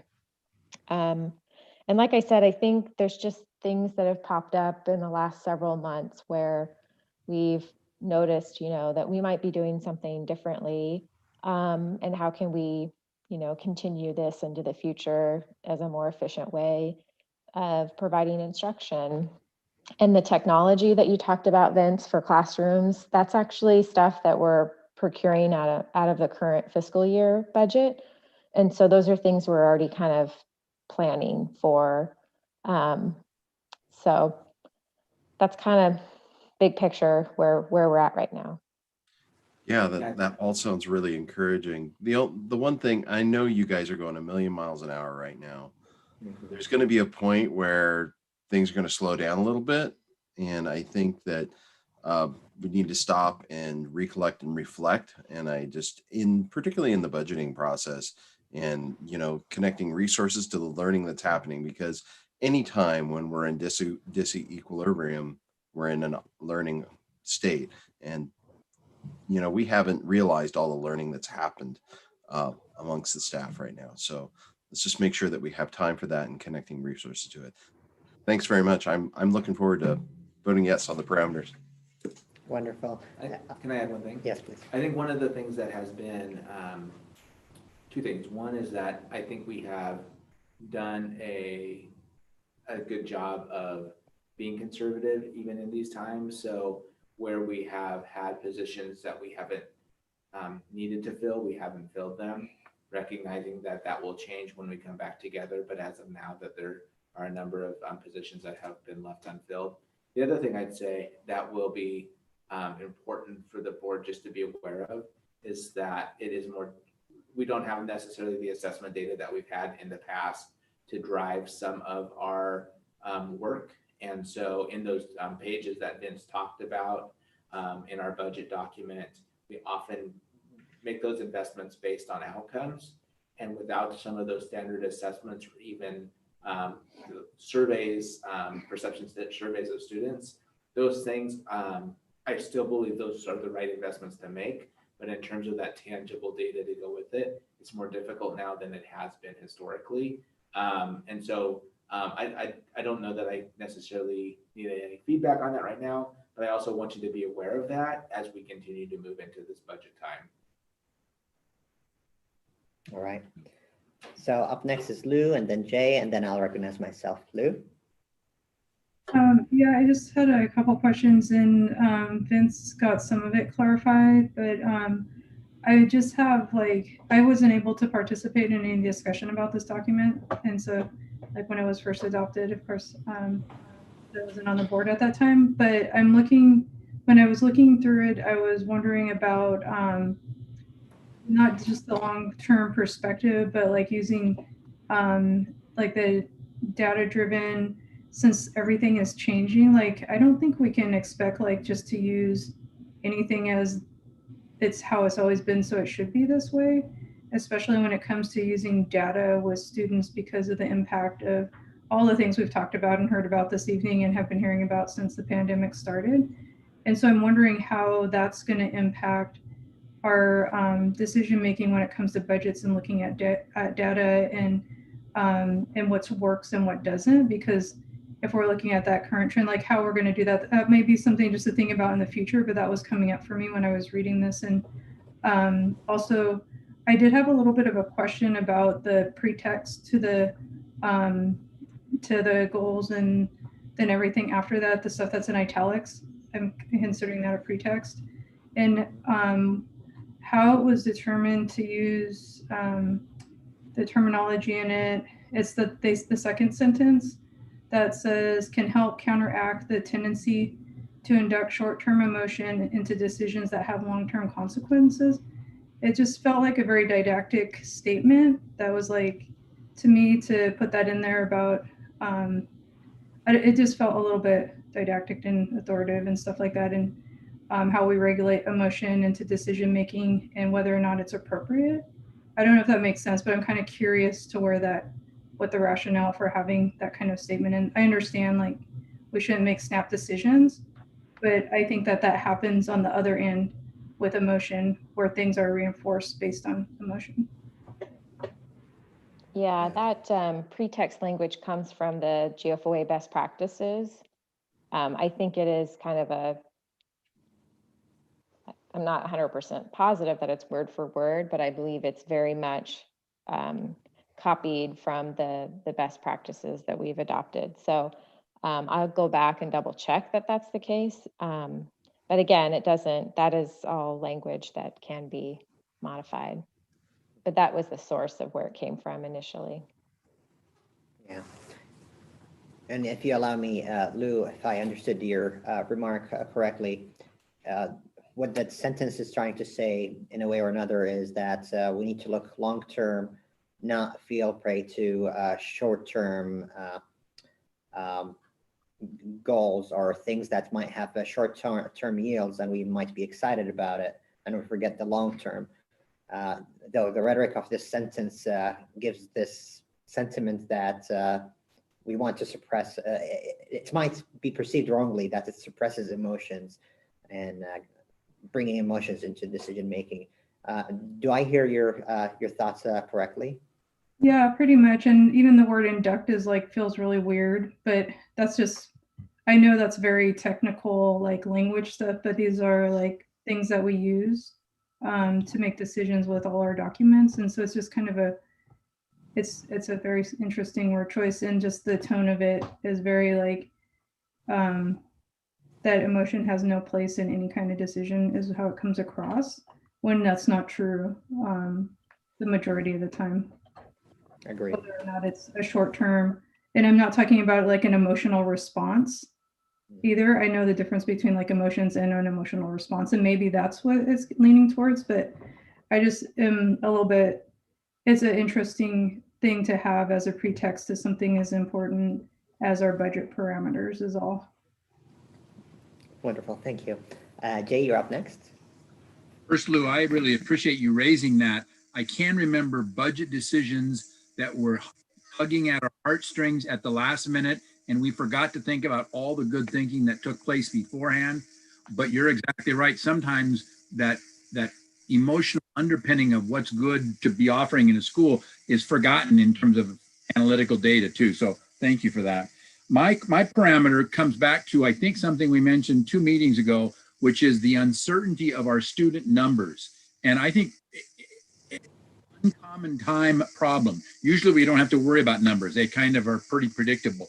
And I just think that we need to be giving ourselves a little bit of heads up that people will be making decisions as they worry about the COVID and whether it's going to be around next year and what's our response. It's going to be a real challenge to kind of come up with a budget A and a budget B, hoping that we'll get most, if not all, if not more kids back in our buildings because parents believe we're on the right spot. So just throwing that out as a heads up early on in our parameters. Thank you, Jay. If there's no further comments, I have a brief one. It echoes really Vince's remarks that we want to have a commitment to the strategic investments because we need to continue on this for long-term yield. But also I want to mention about the equity. and there's a reference for policy JBB, provide every student with equitable access and opportunities. I want to preface my thinking that we started a process last week regarding racial equity policy and prioritizing racial equity. So probably we're not going to have the policy ready and voted on until you're way into the budget process. So I understand that as a preface to what I want to say, but I want to say also, I would like to see in the budget a reference to how the budget process development and the investments are observing racial equity priorities. And the district has been doing that. If I would read our budget last year, I can pinpoint a few investments that were really focused on racial equity. So I just want us to highlight that.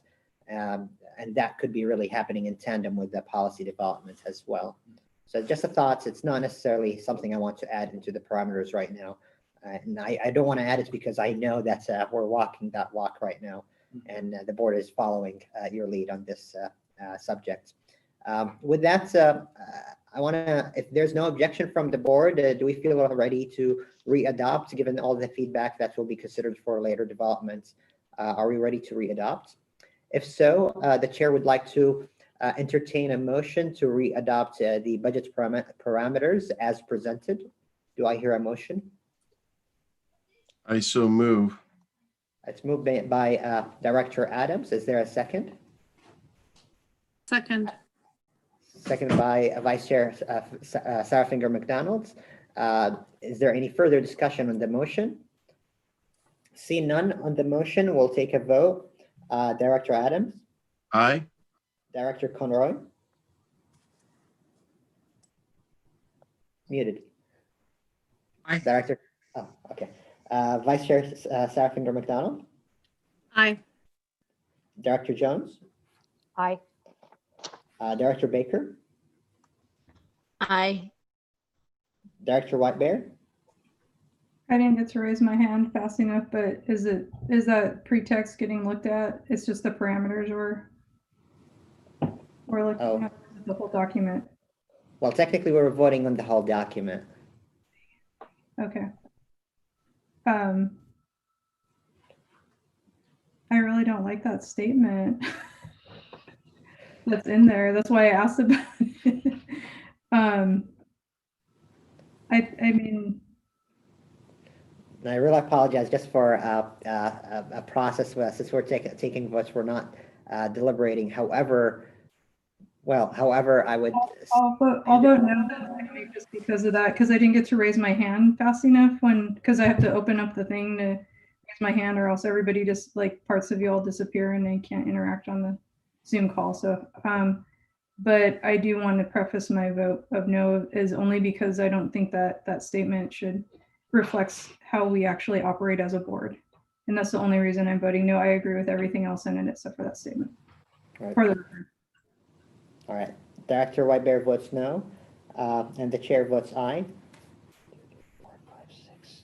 And with the ayes, with 6 and no is 1. You didn't ask Therese. Oh, Therese, I'm sorry. Yes, you did. I answered already. You did? I did. You already asked me.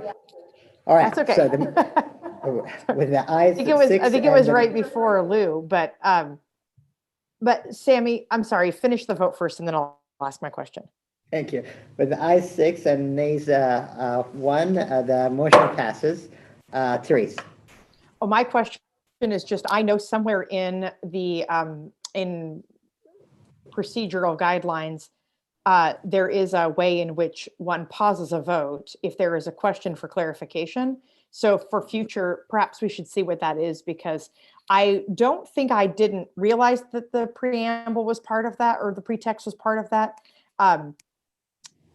necessarily. But as soon as Lou raised the question, then I went, oh yeah, I wonder if I really consciously thought that. So anyway, I know somehow that's possible. So if we could just make sure that we know how to do that in the event that we find ourselves in the future with somebody unclear about exactly what went to vote before casting, that would be helpful. Absolutely, and please, if there's any point of clarification or point of order, feel free to interrupt whoever is speaking, even if anyone who's speaking. That's totally in order. I think since there's something in the Robert's Rules of Order that Vince and I were contemplating about before, we're gonna see some Robert's Rules of Order nerds doing some business here. But first, I want to ask Olivia, are you comfortable to work on the budget parameters if it would be voted on in the next meeting, by the next meeting? So basically, we pull it out. Is that going to be okay with the understanding of the intention of the board of what's the changes that we want to do? Yeah, that's no problem. All right. So is there a motion or any points from Vince? With the indulgence of the chair, I would like to pull out an arcane maneuver in parliamentary procedure and make a motion to reconsider the board's previous decision. One, to meet the staff's need for direction, and also to meet one of our fellow board members' desire to amend the document. So, Right. but first we need an affirmative decision to reconsider the vote. So I move to reconsider the board's previous decision. I second And that. since it's been seconded, since Director Adams was voting on the prevailing side of the vote, the motion to reconsider is in order, and it's been seconded by Therese. Any further discussion on the motion to reconsider? All right, I see Therese's hands up. Thank you, Sammy. In terms of the opportunity to reconsider, I think given that we have heard clearly that it is not going to interfere with the district's ability to move forward in their responsibilities, that I think it is in our best interest if we allow ourselves an opportunity to come back and revisit a concern that I think is shared by more than one person, but only one person was able to articulate that concern was cause for them to maybe not be comfortable moving it forward. And so given that, I think that there's no good reason not to come back and clean up that language to something that we feel better aligns with what we really believe. Thank you, Therese. Any further deliberation on this? So I just want to clarify Teresa's position. You're saying that we should not reconsider and just let Olivia come back next month? No, I'm saying we should reconsider. And since reconsidering won't make Olivia's life difficult, because she understands, I think we've been clear about which part of the document there's consensus around and where a concern might lie. I think that we should reconsider it because we aren't going to be delaying her ability to get her work done. And therefore, I think that's the right course of action. All right. And thank you. And thank you for articulating our intent, Lou and Therese, on that. Any further comments or discussion on the motion to reconsider? All right. Now we'll take roll call votes for the motion to reconsider our vote on the budget parameters. Let's go with Director Conroy. Vice Chair Finger McDonald. Aye. Director Jones. Aye. Director Whitebear. Aye. Director Baker. Aye. Director Adams. Aye. And the chair votes aye. Passes.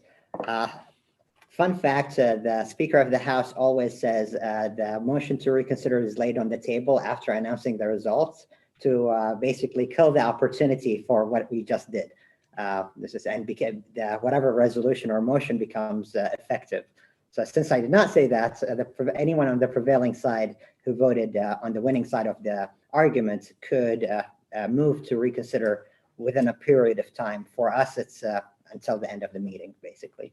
So hopefully we'll not use it more often. I want to apologize to Lou for not articulating the intention of the motion or I wasn't able to recognize you before we go for a vote. Feel free to interrupt me anytime if there's a point of order or a point of information. That's always in order. Vince? So I have another motion. All right. What's your motion? I move to approve the budget parameters, accepting the preamble pending approval at the board's next business meeting. All right. Do I hear a second? Second. Any further discussion on the motion?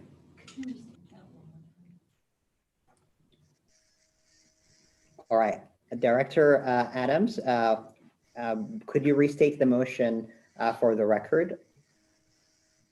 Okay, Parker, it's I move to approve the budget parameters, accepting the preamble, pending approval at the board's next business meeting. My intention behind the motion is to allow the operational component of the parameters to be approved, while the clarifying text in the preamble to be approved at our next business meeting. All right. Any further discussion on the motion? Point of information. All right, Jay. Just to clarify then, we're going to reconsider only the pretext at the next meeting. The rest of the parameters are a go ahead, correct? That is my intention. Thank you. All right. Seeing no further discussion, I'll take a roll call vote. Director Adams? Aye. Director Conroy? Aye. Vice Chair Finger McDonald? Aye. Director Baker? Aye. Director Jones? Aye. Director White Bear? Aye. And the chair votes aye. 7-0 passes unanimously. All right, we're good now to go. Thank you. We're good to go to the next item on the agenda, which is policy BF, policy development. Ryan? Yeah, so we have had a number of conversations where we wanted to come back and work on a policy development policy.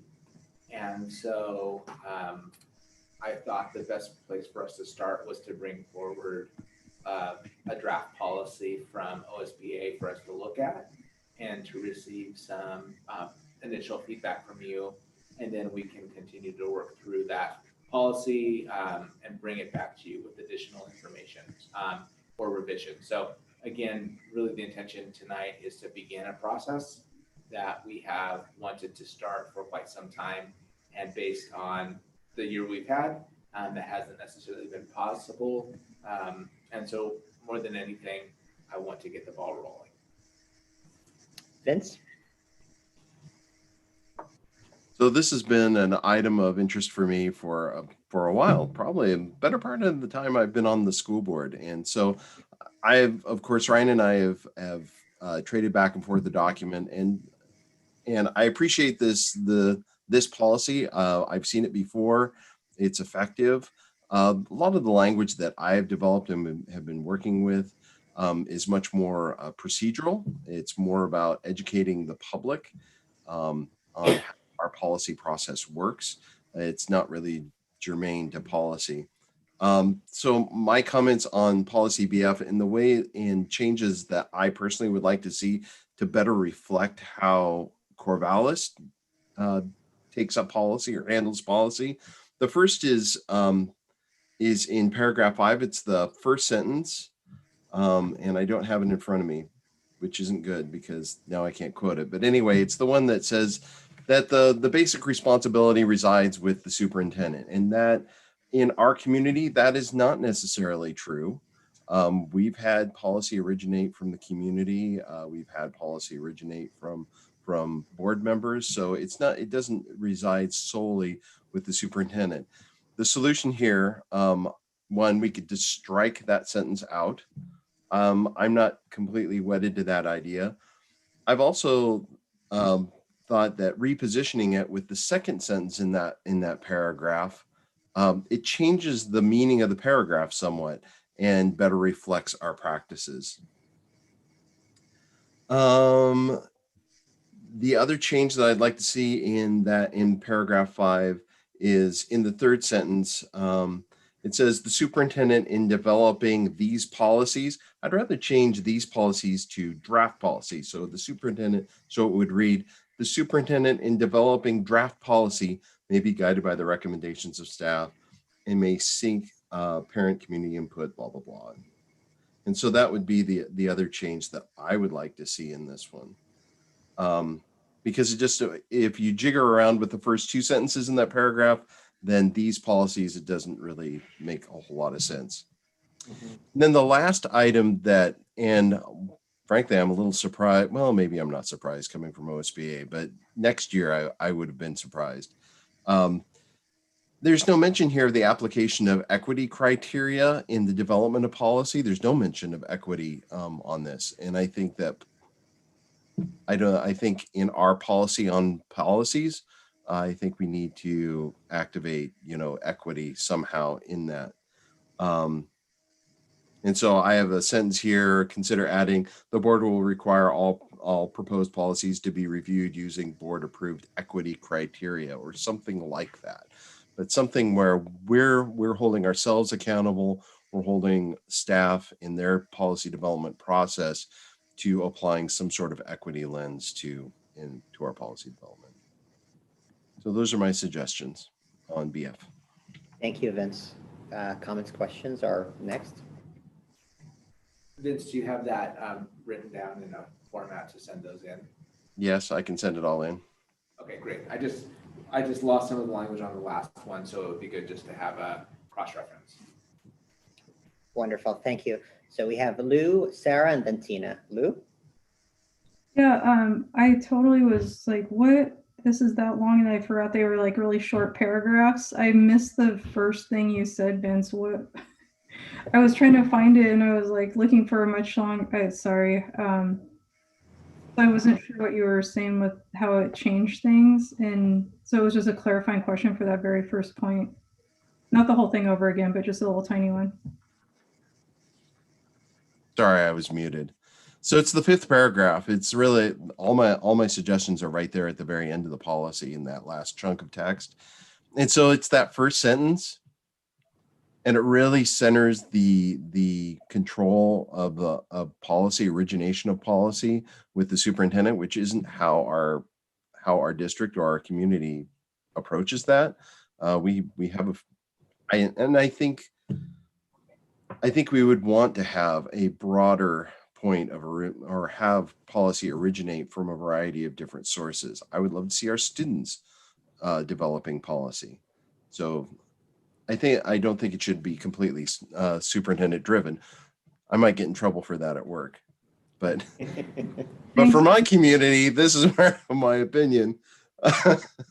So well, that helped. Thank you. I was just like, which sentence went with what part? Yeah, and so either way, we can strike the sentence or we can transpose it with the one that follows it, which kind of elevates, broader origination of policy.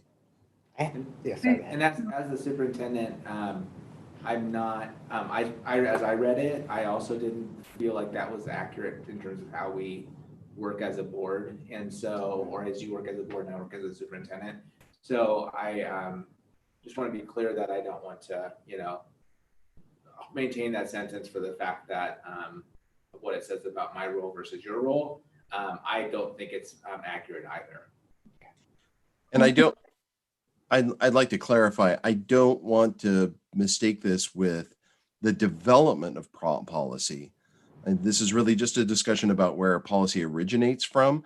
I certainly feel that the drafting and development of policy resides with staff. They are the experts and they have access to expert support to develop that language. I've drafted policy in session with the board and it's not fun.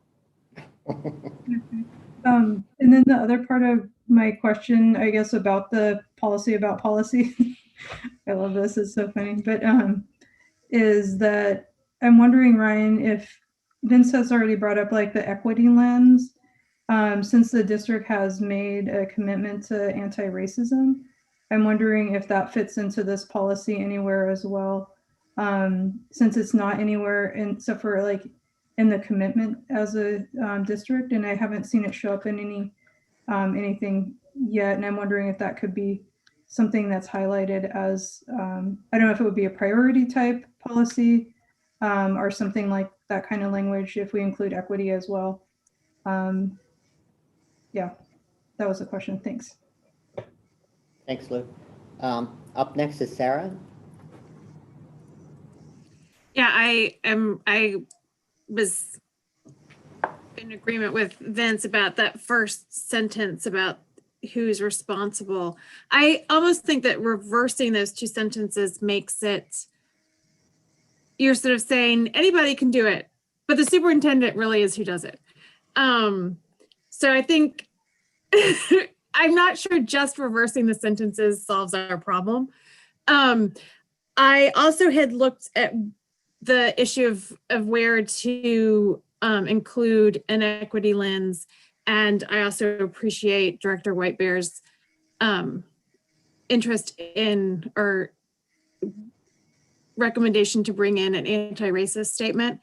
And I had in my sort of thinking about it, I was, we have the sentence about in developing these policies, you're going to be guided by your recommendations. But if you expand, my thought was that if you expand what you're guided by in making the recommendations to include an equity lens, an anti-racist, I don't know how we want to state that.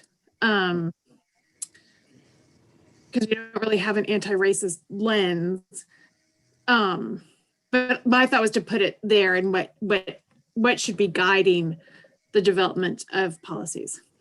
Then just for a clarification, so part of this, part of the reason we started on the discussion of our policy on policies was because of our issues with who brings forth policies, where we do the work on developing them, because of the challenges we had developing policy in meetings. And so I was wondering if we envision this having some kind of AR along with it that would more clearly outline the steps for, since we are in a community and on a board where initiate policies sometimes, if we would have some kind of direction of what that process should look like for initiating a policy to go under this. Yeah, I would say that in conversation I've had with Vince about the policy now, we talked about that. And one of the things I was hoping to do as I've listened to this conversation, as I listen to the conversation next time, is to think about an AR or the language that we put on the website that helps people understand how to go about this. Because I think that those two, that's kind of the outward facing piece really, is that that website purview as well as an AR. So anyhow, I kind of have that in mind as I'm listening. Mm-hmm. Wonderful, thank you. After Sarah, I have Jay, and I see some hands up and down, so I'll call on any hands are still up. So Jay, you're up next. So I'm a little confused where we are and then what the goal is. At a first reading of a policy that we will vote on in 3 weeks, or are we throwing out a point that we can then come back and mull on it some more before we vote on it? I'm a little concerned that we have a proposal and we're talking about, but we don't really like parts of it, but we might be voting on it next time. So I'd like clarification on that. I'll wait for a minute to hear that answer and then tell you where I think we're going. Okay. Do you want to speak to that, Ryan? I just want to go back and look at how it's called out in the agenda, just because I want to make sure that I'm speaking to what I believe to be make the most sense. And really, I think what makes the most sense is the, and again, I haven't looked at this for a day or two, that's why I want to make sure I speak to it. So I think that what I'd like to do is honestly take this feedback and then bring it back twice. I'd like to bring it back for a first read and a second read for a couple reasons. One is that this is an important policy that I needed the board to weigh in on. And rather than just to develop something based on conversations that have happened up to this point in time. I wanted to have a good starting point, and so that's why I brought it forward as a policy, as an example of policy. So I think based on those things, what I'd like to do is take this feedback and bring it back based on what I hear for a first reading, and then let you look at it and then a second reading.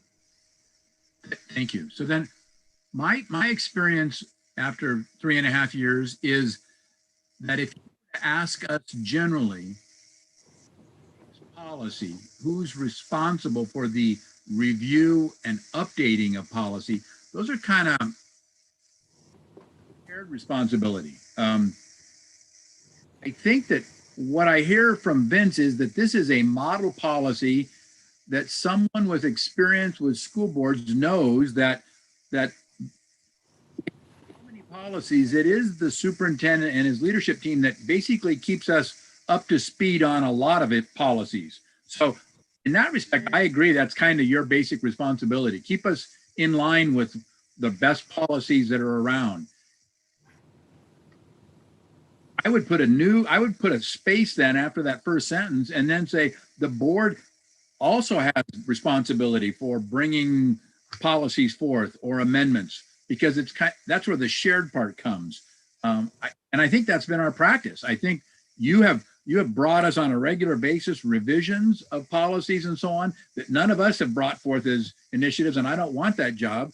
But we've also brought forth plenty of policy ideas on our own. So I'd urge you to think about statement of saying it's a basic or primary responsibility for the board to stay away, or the superintendent to be updating and coming up with good policies, but it's also the role of the board to bring forth those ideas.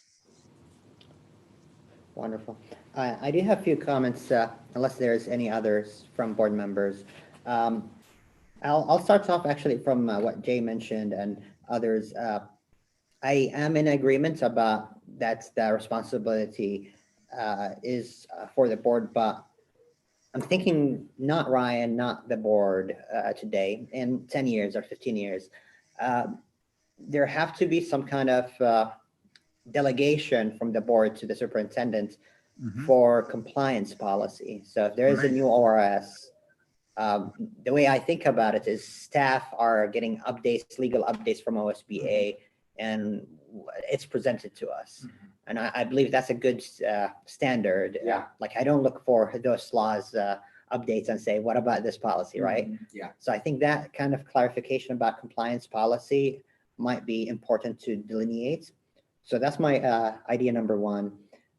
Number two is this. I heard comments about racial equity or anti-racism impact, and I think one idea I want to put out there that the Caucus of Color, for school board members, Caucus of Color is advocating for the legislator to do is similarly to cost impact statements. You have a racial equity and racial justice statement associated with every bill presented at the legislator. And I would recommend maybe we think about that, not necessarily in the policy itself, but maybe in the cover page, just like what we have now for every single cover page here. We have a cost impact. We add racial equity or racial justice impact that explains how the equity lens has been used and maybe outlines the impact, hopefully always positive impact. So that's one idea, one thought about that. So can I ask a question about that one? Yeah. Because again, I'm working through all this to bring it back. There are times when policy is brought forward. Like there's transformational policy and then there's operational policy is kind of how it feels. I don't know if operational policy is necessarily the best term for it, but oftentimes driven by laws and ORSs. And so that would really be staff, local staff developing that, but not necessarily with the being part of the discussion at the legislature about how that bill came to be or that law came to be. Yeah. So I'm just I would want to know more about your thinking there. Thank you. Because otherwise I think we would be guessing and then sometimes not have the information to be able to say this is the this is how equity was considered in the development of this policy, because it was just basically following the law. Does that Okay. make sense? Yeah, and actually, I'll think about it out loud, and if board members would like to help me answering this question, if we have a limited resource of staff time, I would definitely think it's most important for us to put such a statement, racial equity statement for transformational policy, because that's where we have not only influence, but influence and control. And we can actually change policy to be anti-racist and make some significant impact. So if the resources are limited to do that exercise, I would start with transformational policy.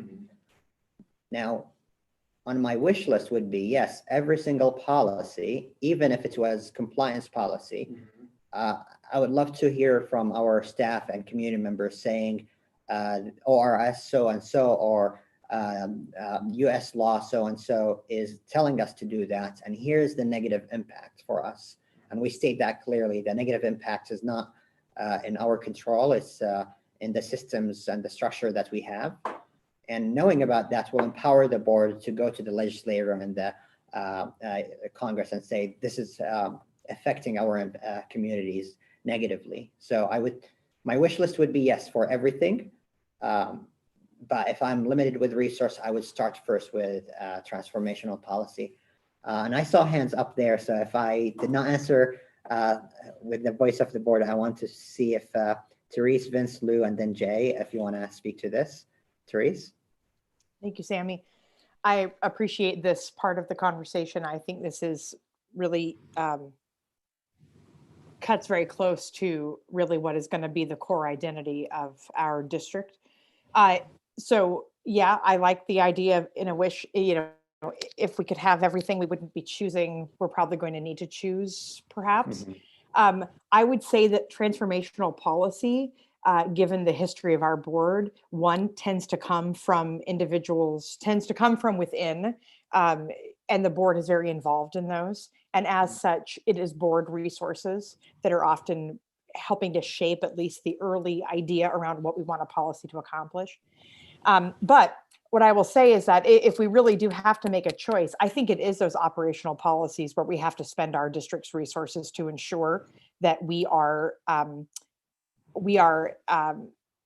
addressing issues of anti-racism and equity in policies that we don't actually have a choice but to have, but may not in the way that they have been crafted do justice to every member of our community in an equitable way. So I would advocate that regardless of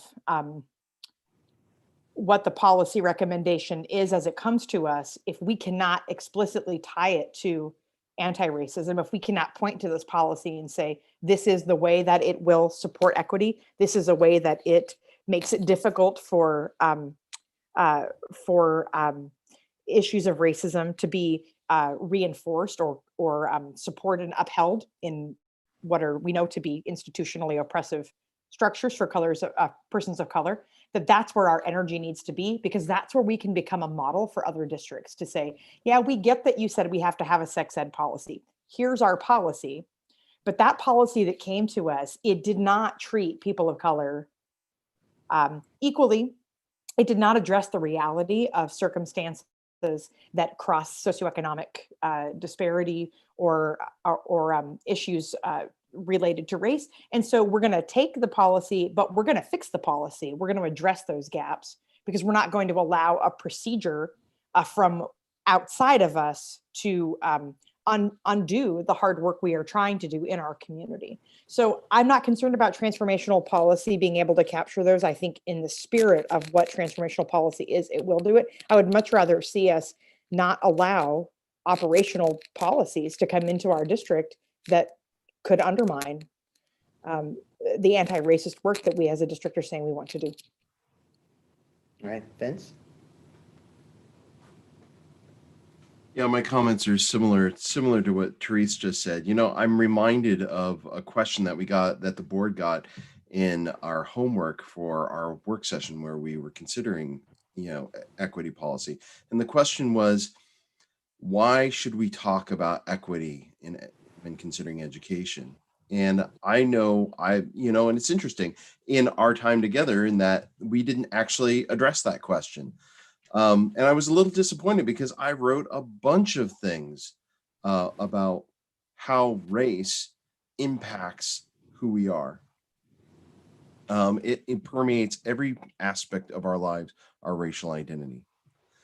And so in that sense, every policy that comes into this district has an impact on us because there's a racial component to everything that we do, whether that's discipline or healthcare that we provide or student achievement.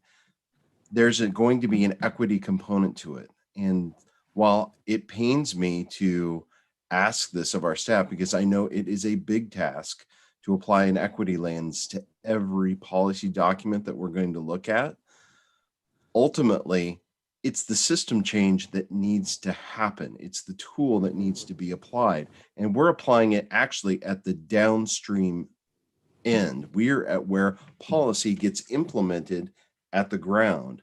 The reality is that Oregon School Boards Association should be doing this. They should be applying an equity lens to everything and so should the legislature who is writing the laws. And so while I can't fix OSBA tonight and I can't fix the legislature tonight, but I can advocate that we do our very best to apply an equity lens to every policy that we adopt. And it's probably not going to be perfect. We're not going to get it right on the first try. And I would hope that our staff in their conversations, with OSBA staff and the policy team, and I know I'm throwing my colleagues under the bus here, but they say, hey, you know what? This policy you wrote, I've got to apply an equity lens to this and my board's not going to approve it, or they're going to make a bunch of grumpy sounds about it. Can you guys, get with the program? And I'm sure, and I know the director of policy services at OSBA, and I know that he would be friendly to applying equity lenses or an equity lens to policy. So, I mean, this is just one step on the path. And so I guess my humble request is that give it a try and see what you can pull together and see what we can do. All right. Lou and then Tina. Lou? Yeah, I was thinking back to a conversation we had probably early summer, late spring about a policy, and I was like, wait a minute, and brought some issues that it could bring using that lens, and the pushback of, well, it's what OSBA provided, and it was an operational policy. I don't know if y'all remember that. I don't know why I remember details like this and like when the time period was, but I remember that happening and being like, we need to push back on this and for very specific reasons of all the things we're seeing right now. And so it makes me happy to hear us talking about it at this level of like how we're developing a policy about policies where we're bringing in some of those concerns that were raised to help us be able to have something to back when we say like, hey, did you realize this is going to be read like this by the community, or it's going to impact certain communities in a certain way. But I think that also when we're talking about equity, we've used racial equity a lot when equity by itself is much larger than racial equity too. And so I think being a district that has really specific policies around especially trans inclusion, that when we're talking about equity, that we always keep that in mind as well, that it's more than just racial equity. And then having that anti-racist, I'm wondering if we can use something around the lines of policies that move towards an anti-racist district or something along those lines that will help back what was stated in the end of June when we made that commitment as a district. If it's some kind of verbiage like that, because was it you, Sarah, that said like, or was it Therese that said anti-racism isn't a lens, which is true. Anti-racism is action in changing systems. And so making sure that we're clear about what that means.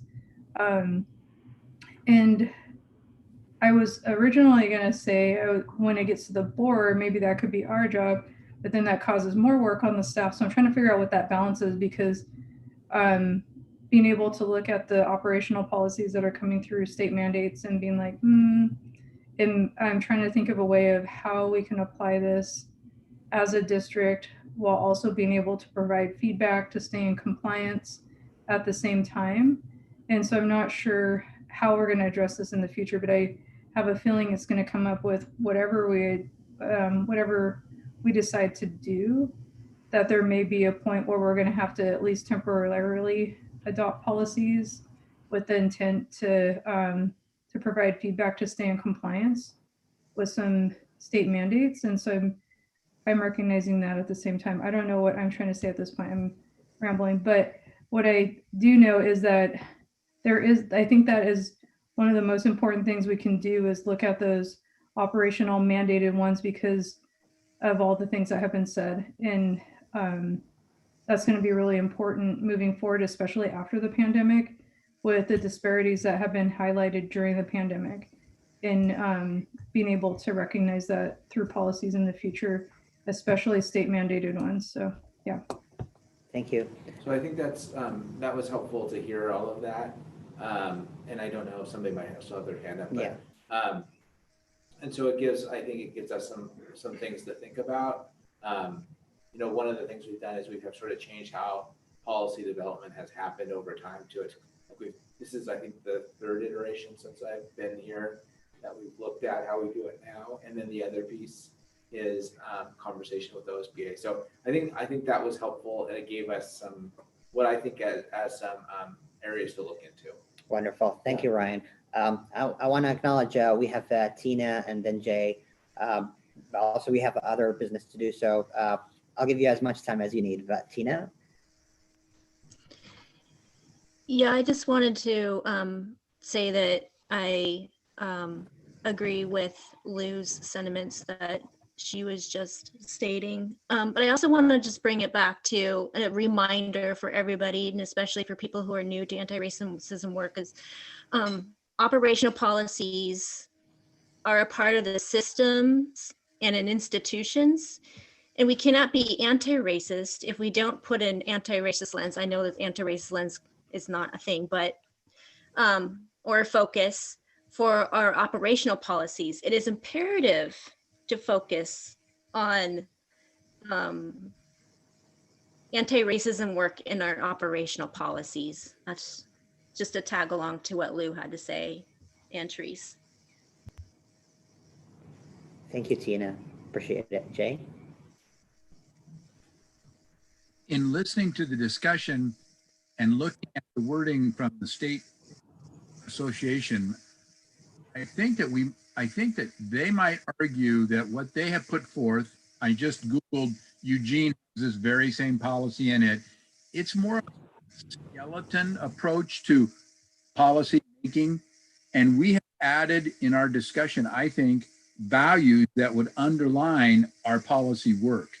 And so that helps to either, if you want to clarify this skeleton, you add a statement of the underlying values will always be present when we work both with operational and transformational policies, or you refer that in making policy, we will follow the values that the board adopts, and then you point them to some other place because maybe those values get highlighted in different areas. I think we might be mixing goals, and if we want to permanently make certain things as key values, then this is the place to put them. Or if we want to refer to our underlying values, that would be another idea, just an editorial kind of way to help new board members and community understand where do values get in here and in this policy. Thank you, Jay. Really appreciate this discussion. Team, this is really great. We had a really great conversation, and I appreciate your elaboration on these thoughts. Yeah. Thanks, Ryan, for introducing this. Yeah. So then leave it to the Corvallis board to turn policy BF into a transformational policy. Ryan? So I will bring this back to you as a first read down the road, and that way we will have a chance to look at it and then make an additional round of edits before it comes back for a final final approval. Wonderful, thank Okay. you. All right, next up is resolution 21-0101, universal health care for a first read. And the chair will recognize himself for discussion or presenting the resolution briefly. And I'll keep Sammy? it to, yes. Can we have 5 minutes? Any objections for 5 minutes, or someone want to top it off more? All right, we can have 5 minutes, and we'll be reconvening at 9:20.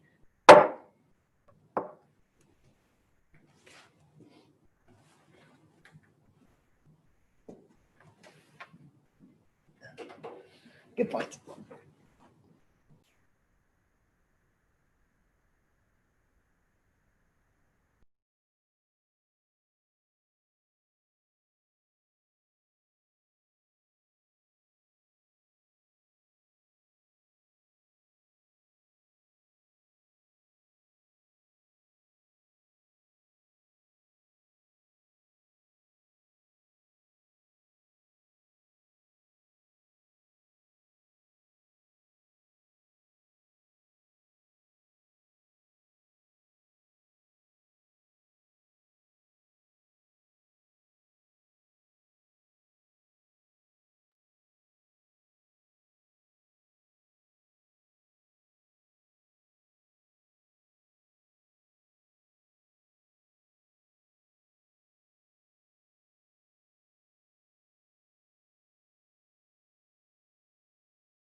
All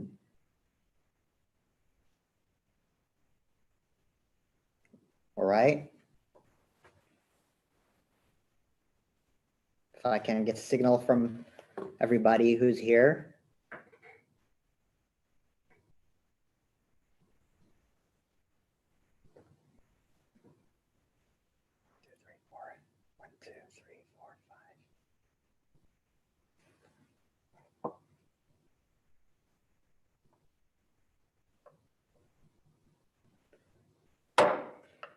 The board reconvenes. And thank you, Sarah, for the break. We really needed it. So the item on the discussion right now is the first read of Resolution 21-0101 Universal Healthcare, and the chair recognizes himself for the introduction of the resolution. I think this touches me personally. I feel healthcare is a human right. People shouldn't be disqualified from life because they're poor or because they are of a certain race or gender identity, sexual orientation, socioeconomic, etc. It shouldn't matter. We should all have access to healthcare. And the system is broken, and there's an opportunity for us to advocate for an equitable and effective system. The moment where I decided I need to run for something, I don't know what it is, but I need to change things, was when I was interviewing Grace in Denver, and the tear was in her eyes saying my mother was disqualified from life because she was poor. Her mom passed away after a lung transplant, post-cancer, and treatment and the care after the transplant wasn't available for her because she was poor.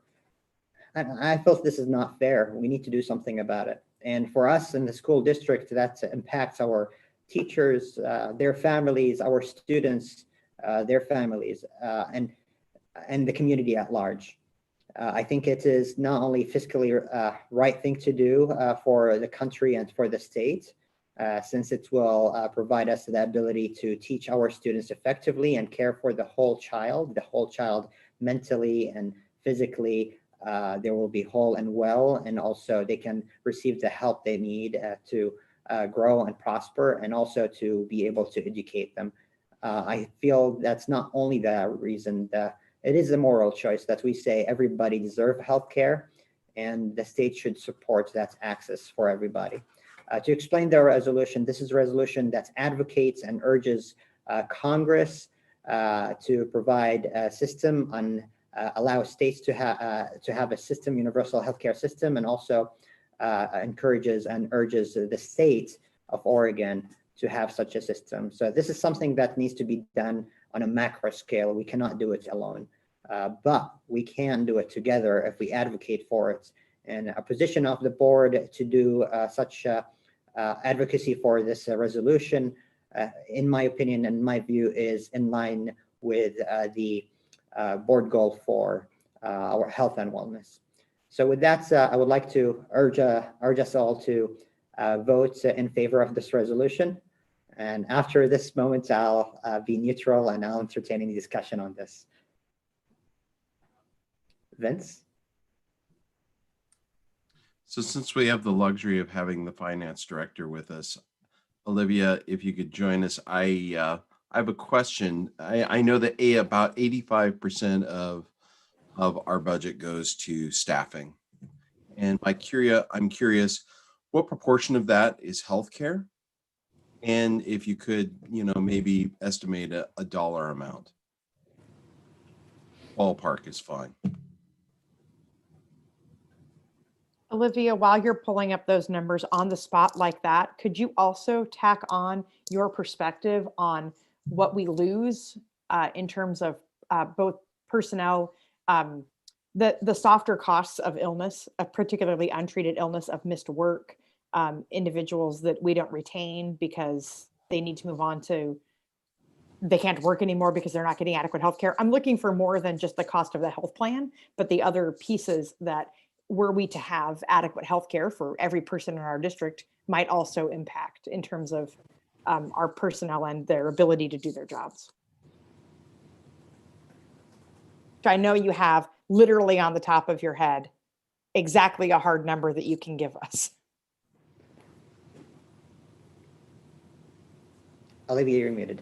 So in terms of the healthcare benefits we provide and kind of what that looks like in terms of costs. So and this is just general fund, not all funds, but in the general fund, if you look at the supplemental budget that the board just adopted,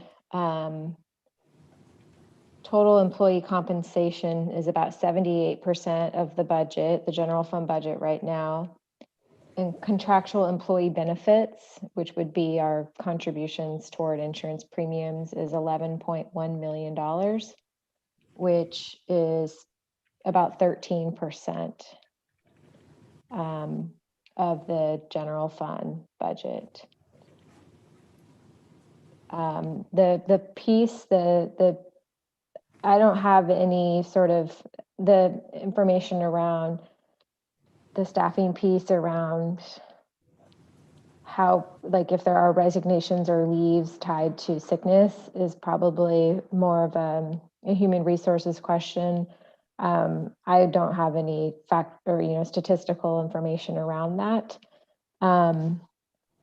Anecdotally, we have a lot of, especially part-time employees who desire positions with the school district because of the health benefits provided. So a lot of our classified part-time positions provide year-round robust health benefits that often, the cost of the benefits far outweigh the wages that are paid. So I don't have any anecdotal information around staff who may, resign a position because of a healthcare issue. So I can't really speak to that part of it. That's okay. I think what you did say is, for me, significant enough that the access to healthcare can be a driver in why people take positions with the school district. Is, I think, for the purposes of this conversation, that satisfies what I want to know. Okay. Yeah, and so Olivia, if universal healthcare was implemented, my understanding is that the school district would no longer be obligated to provide comprehensive healthcare coverage for our employees. We could defer to the single payer system. That would be a possibility, correct? Yes. And that would have a significant impact on the bottom line for the school district. Yes. I mean, my understanding is it would be profound. It would profoundly free up a lot of revenue for delivery of programming for children. So, I mean, earlier in the meeting, we heard lots of normative arguments for universal healthcare. Our board chair just shared another story. There's lots of normative reasons, but there are very positivistic reasons why we should do this. And the reality is that it makes economic sense. The reality is that the preponderance of Americans believe that every person should have some modicum of health care, access to health care. Over 70%. So that means that healthcare should be a public good, and if that's so, from an economic standpoint, it cannot be traded efficiently via markets. So we're actually wasting part of our resources as a society in maintaining a private delivery system for healthcare. And as a public institution and as electeds governing a public institution, we have a fiscal responsibility to position the district in the best, fiscal position that we can. And for me, I feel an obligation to advocate for this because I know it's what's best for the district. I know what's best for children, not just in normative reasons. There's lots of arguments. Goodness knows, lack of access to healthcare causes profound human suffering. But it makes dollar and cents reason. It's just the right thing to do. And I spent the last week once I saw this come up in the packet, I played devil's advocate. I researched trying to find a credible argument against universal health care, some sort of single payer system, and I couldn't find a convincing argument. So I would, if someone wanted to make a motion to approve this resolution tonight, I would vote in favor of it. Thanks for the time. Thank you, Vince. Therese?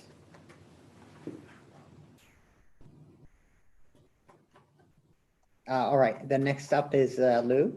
And I want to highlight and appreciate Sorry Lou's about that, Sammy. I'll, go ahead. Lou, no, Lou can go first. I forgot to unmute myself. So Lou can go and I'll go with. All right, sounds good. So Lou, first of all, I want to thank you for co-sponsoring and really helping out with the resolution along with community members. So appreciate your contribution. Thanks, Sammy. Yeah, I just wanted to real quickly, when we're talking about access to healthcare and talking about community well-being, that we remember that even with universal healthcare, there's people that live with chronic health conditions, and how we use terminology is important. And that's something that we talked about in drafting the language on this. And I want to make sure that people see that when we're talking about what healthy means, it's from the lens of what makes sense to people. And so that doesn't always mean the same thing. So understanding like that standard isn't going to be the same for all people, and what it means to live healthy and to be healthy. I think those are just really important for people to keep in mind when understanding what this could mean. And also when, if and when, I wish this was like a resolution that we can actually like implement in the community, right? Because of how powerful it is to have this happen in the community, but to be able to advocate for it, I think is also important, and sends a strong message to our community. And we heard so much tonight, and I know we've also received a lot of emails. So I also wanted to thank the community that's been weighing in on this, both verbally and in written form. And when and if it does end up at the level where it's with legislators, it would be really important for, as community members, for us to keep in mind and advocate that should it be approved, that it doesn't come out of existing funds that are going to districts. So in other words, to be able to have that, where Vince was talking about earlier about like what we could do with that funding as far as impacting the lives of kids and families in the community by having more services and more programs and all of that, that it doesn't get used because it's no longer paying for health insurance premiums. Because I know if you think about it in like a larger sense, people are like, okay, where's that money going to come from? Somebody's going to pay for it somewhere. And I would hope that it doesn't come back on state institutions and programs and be like, okay, we'll take it out of that allocated budget in future years. So I think that's something important when thinking about where we get funds allocated at the state level, that community members keep that in mind when talking with legislators. And yeah, and so I'm just really excited about this and appreciated being part of hearing from community and helping draft some language for it too, and understanding that it's part of the larger systems to help in the communities. Thank you, Lou. Up next is Therese and then Jay. Therese? Thanks, Sammy. I'll remember to unmute myself this time. No I really am. I'm so appreciative of the effort that went into this resolution. It's very thoughtful. And to those in the community who might be wondering why a school district would feel that it's necessary to comment on something like universal health care in a state that has such very generous and liberal qualifications for children to access health care through our children's health insurance program, which is, I mean, it's nearly unparalleled in the country. It's very easy as a child in this state to gain access to healthcare. So the reason that a school district ought to care is because children deserve healthy parents as well. And so it isn't enough to say that we are going to advocate for children to be able to see doctors, because children need to see their parents being able to live their best lives, thriving development, and having the opportunity for an optimal outcome as well.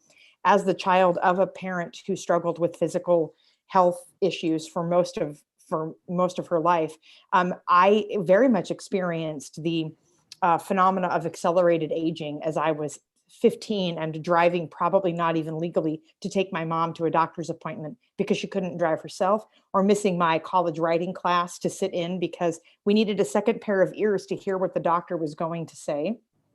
And that was because my mom did not qualify for any kind of medical case management, because that we don't feel that we need to provide that for every person. And so I lived that experience myself. And I know many children in our community who make choices on a daily basis about whether to participate in their education or care for their family members' medical needs. And that is not a choice we should be asking children to make. So I advocate for this because I think that investments in parents and parents' wellness is an investment in our children and their education as well. And whether it's fiscally responsible or not, I firmly believe that every person in my household fares better when the classmates in my son's class are able to maximize health for their family, whatever that means to them, but that they're able to do that. I don't need to personally know that individual to see that it improves my quality of life. A compassionate community that is willing to elevate all benefits my life. So I will be voting for this. I don't know every person who weighed in on it, but I have deep thanks to you for the effort that was put forth on this. Thank you, Therese. Jay? I have a couple of comments and then just to tell you where I'm coming from. My understanding, so I'm kind of checking with you who wrote this and what you think we're voting on. My understanding is that the legislature in the last session formed a task force whom our own Ed Junkins is the vice chair. It's a 13-page statute, and it has a task force that says, please get back to us in the 2021 legislature about the best way to handle universal health care. I've read the law, it's really long. I've read a 60-page report that says we're gonna look at a couple of options. And my question is do you think our measure says not only we should have universal health care, but it should be a single payer system?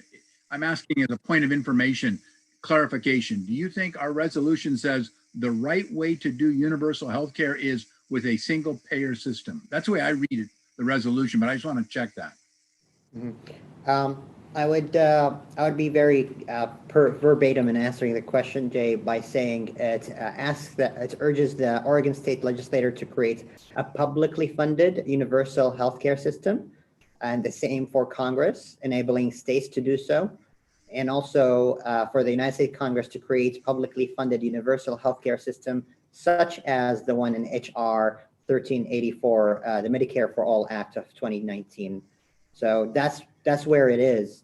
And I know there's so many details in the legislation that are spelled out there, but the resolution gives the emphasis on publicly funded universal healthcare system and provides an example for it that's in front of Congress, or that will be soon again reintroduced.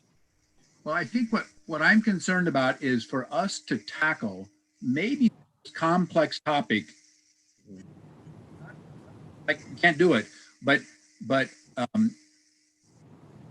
is an example to me where in some people's reading of our work and what we are recommending, they might say universal health care means everybody gets good medical care, but it doesn't say which kind of funding, because Oregon had something called the Oregon OMIP, Medical Insurance Plan, with Kitzhaber's proposal, and we brought a lot of people into medical care, and Therese talks about children and so on. So my frustration is that it's a broad statement that I think is trying to address a very complex problem, and I don't want to send mixed messages or unclear messages. So I'll stop on that one.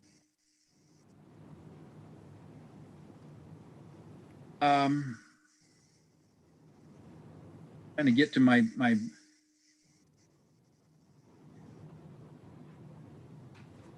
understanding is that the legislature has to wrestle with ways to deal with what we're asking for, comprehensive or healthcare for all.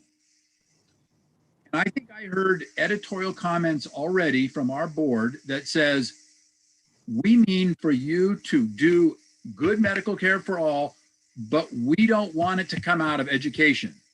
So we are helping them prioritize that education doesn't get any cuts if we get medical care for all. And I don't see us saying that in the measure, but if we are telling them that, we need to be real clear that that's our value. But right now, I guess my concluding point is this: I have been around legislative policy making for about 25 years, where statements of intent and broad rules do not get passed all the way down to classrooms. And what policy happens then can be not anywhere near what everybody expected. And I'll turn to Ryan. I'm not sure how old he really is, but in 1990s, the legislature adopted a SIM-CAM educational reform that was going to help transform education in Oregon. And we spent millions and millions of dollars.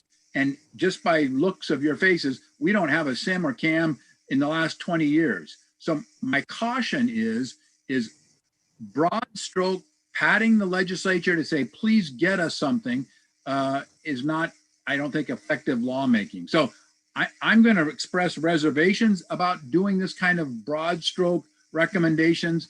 And I'm all for good medical care for everyone. I want that really clear. And I want us to take that on as a burden.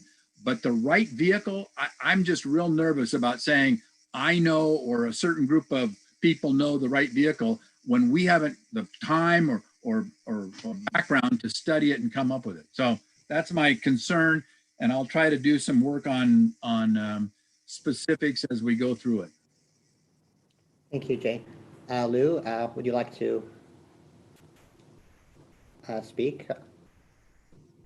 No, I get what Jay's saying with that part, is why I made that statement of like, it's gonna, whether or not we have it in this resolution, I think that it's gonna be something that people are gonna need to make clear, because this is probably one resolution of many statements that will be going if we pass it. And so if it's only in, just say we're the only school district that passes a resolution that reads as ours does, and it has something in there about like leaving school funding into public education funding intact.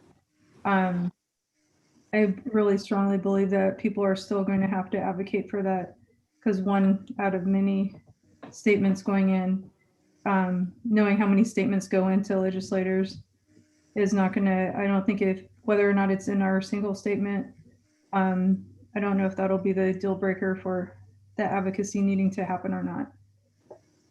But I get what you're saying, Jay, totally. Thank you. Any further comments on the resolution? All right, seeing none, I have an understanding that there's an interest for second reading in a later meeting, and we'll do that. And next item on the agenda is consolidated action. As a reminder, all the items here under this portion of the agenda are for action. Does anyone have a question about anything in the consolidated action? Lou? Oh, no? Okay. Vince? I just have a comment. Since starting in my new position, I've become kind of a connoisseur of really good minutes. And so I just wanted to give a shout out to Parker, our board secretary, for the outstanding work on meeting minutes. They're just really well organized, they're easy to read, and give, as the law demands, a true representation of all matters discussed at the meeting and the views of the participants. It's just really nice work, a great example of minutes. So thank you very much. Thank you. Sammy, sorry, I did have something. I'm sorry. I was like, was it under action or information? It is under action. It was just the LBL local service plan. All right. Let's start with it. What's your questions about it? I just had a question about their understanding of equity and if we feel like it aligns with our understanding of equity as a district. I was just kind of curious how the rest of the board felt about that.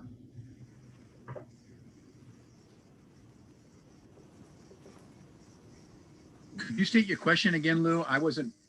They're in the LBL service plan, the local service plan. I was curious if the board felt, the rest of the board felt that the way they operate with equity and understand equity is in alignment with our the way that we use equity. That was what I was wondering.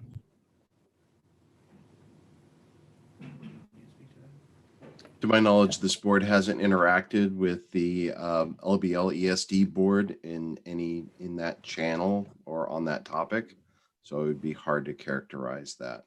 All right. So I have Brian. Would you like to speak to that, and also Sarah? Well, I just know that Lou asked the board, and so I wasn't sure if you want me to weigh in on that or not. Yeah. Sorry, Ryan. Yes. All right. Sometimes it is and sometimes it isn't, so I thought I should ask. I would say that they are, from my conversations, they,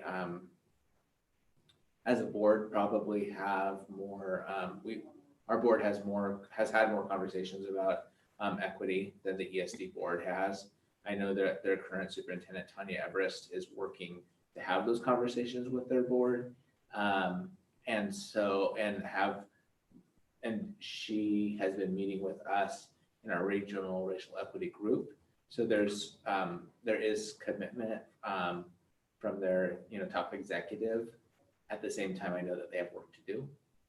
Does that answer the question that you had? Yeah, I'm still curious what other people thought too. Okay. If other people have thoughts. Sarah?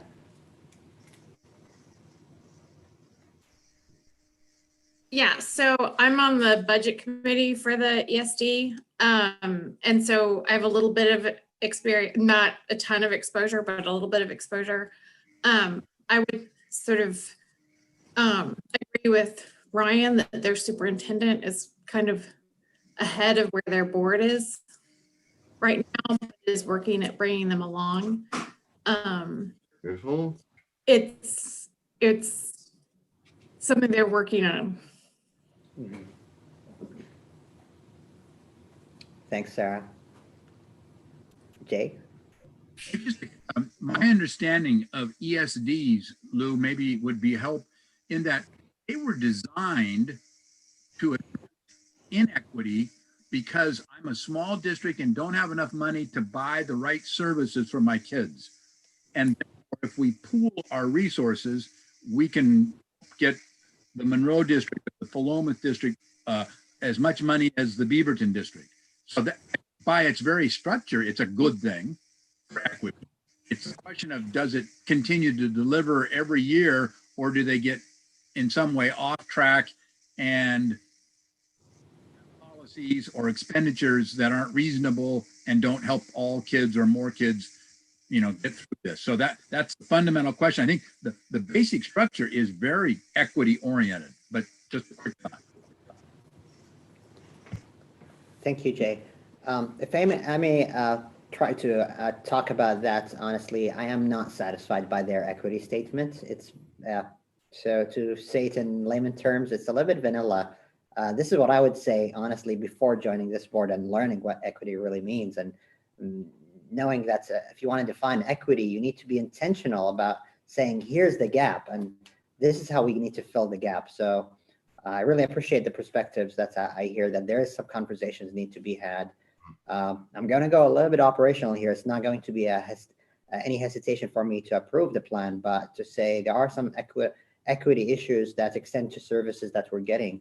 I hear from constituents in Corvallis school districts impacted by not being able to register their students according to the ethnicity that they subscribe to or identify as. And I know it takes a conversation with ODE, with the ESD and the school district. It's a collaborative work. So I encourage the ESD to really engage in deliberate work on equity, not only by the definition, but also in how we deliver the services and how we engage with those services. I don't know if that answers the question, Lou, but I want to be really frank. I'm proud of the work we do here, and I look forward for the ESD to be our partners in this important work. We cannot do it alone. Thanks, Sammy, and thanks everyone else too. Yeah, that totally. I didn't know if I was just like reading their plan, which was very lengthy, but because it needs to include a lot of things, but I didn't know if I was just like reading too much into it, and I was like, this doesn't feel like it really aligns. But I'm not saying I don't think we should approve it, because those are necessary services, and that shared model you're talking about, Jay, is like super important too, to help support kids that need the support, students that need support in the community.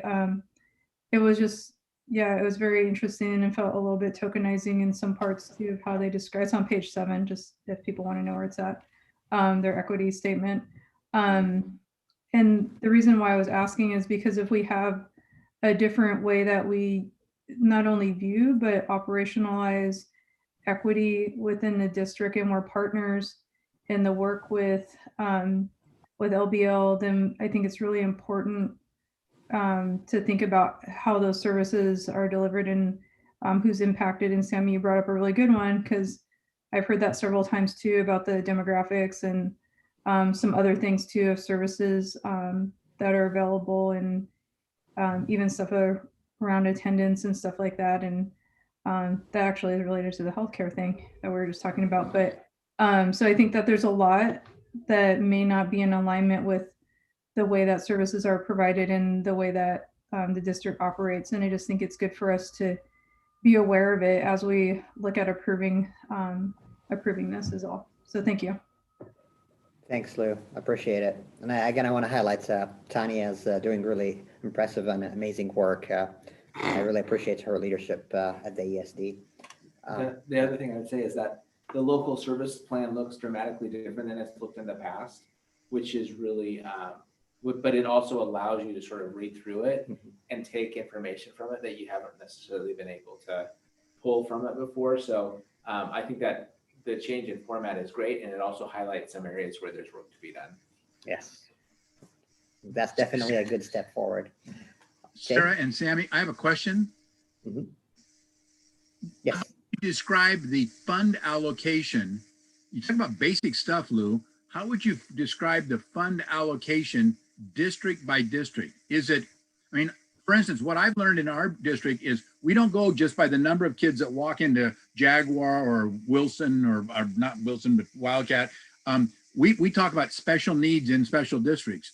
Is it dollar per kid in our ESD funding, or are there discussions about higher needs or higher, what would we call it, success limiters in a certain district, therefore they ought to get more money?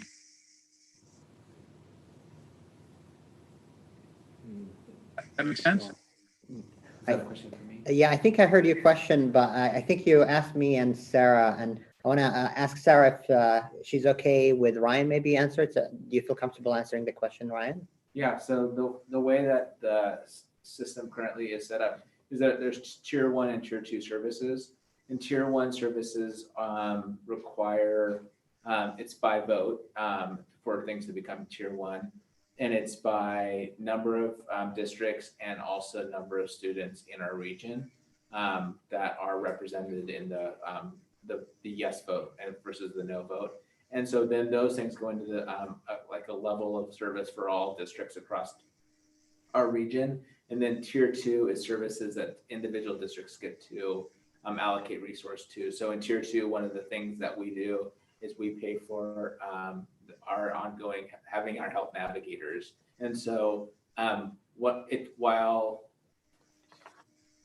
it's definitely based on ADM or what the portion is, what I like about the format is that tier 2 allows us to do things that we want to do as a district.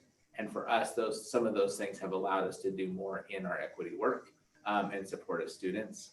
So I like that flexibility component. But no, Jay, it is really based on ADM, primarily the number of kids in each district. That's what I was trying to get to. And that's a real structural equity issue, but there's a lot of water under the bridge that we've been through for years. And I'm, stuck on how to figure that out equitably. So. Any further comments? See none, I would like to entertain a motion on consolidated action.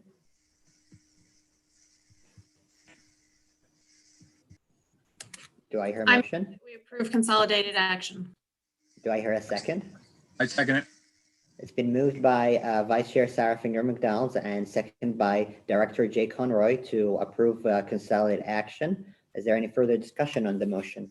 Seeing none. Director Adams, what's your vote? Aye. Director Conroy, what's your vote? Aye. Director Jones, what's your vote? Aye. Director Baker, what's your vote? Aye. Vice Chair Finger McDonald, what's your vote? Aye. Director White Bear, what's your vote? Aye. And the chair votes aye. Did I ask everybody? Passes unanimously. All right. Consolidated information.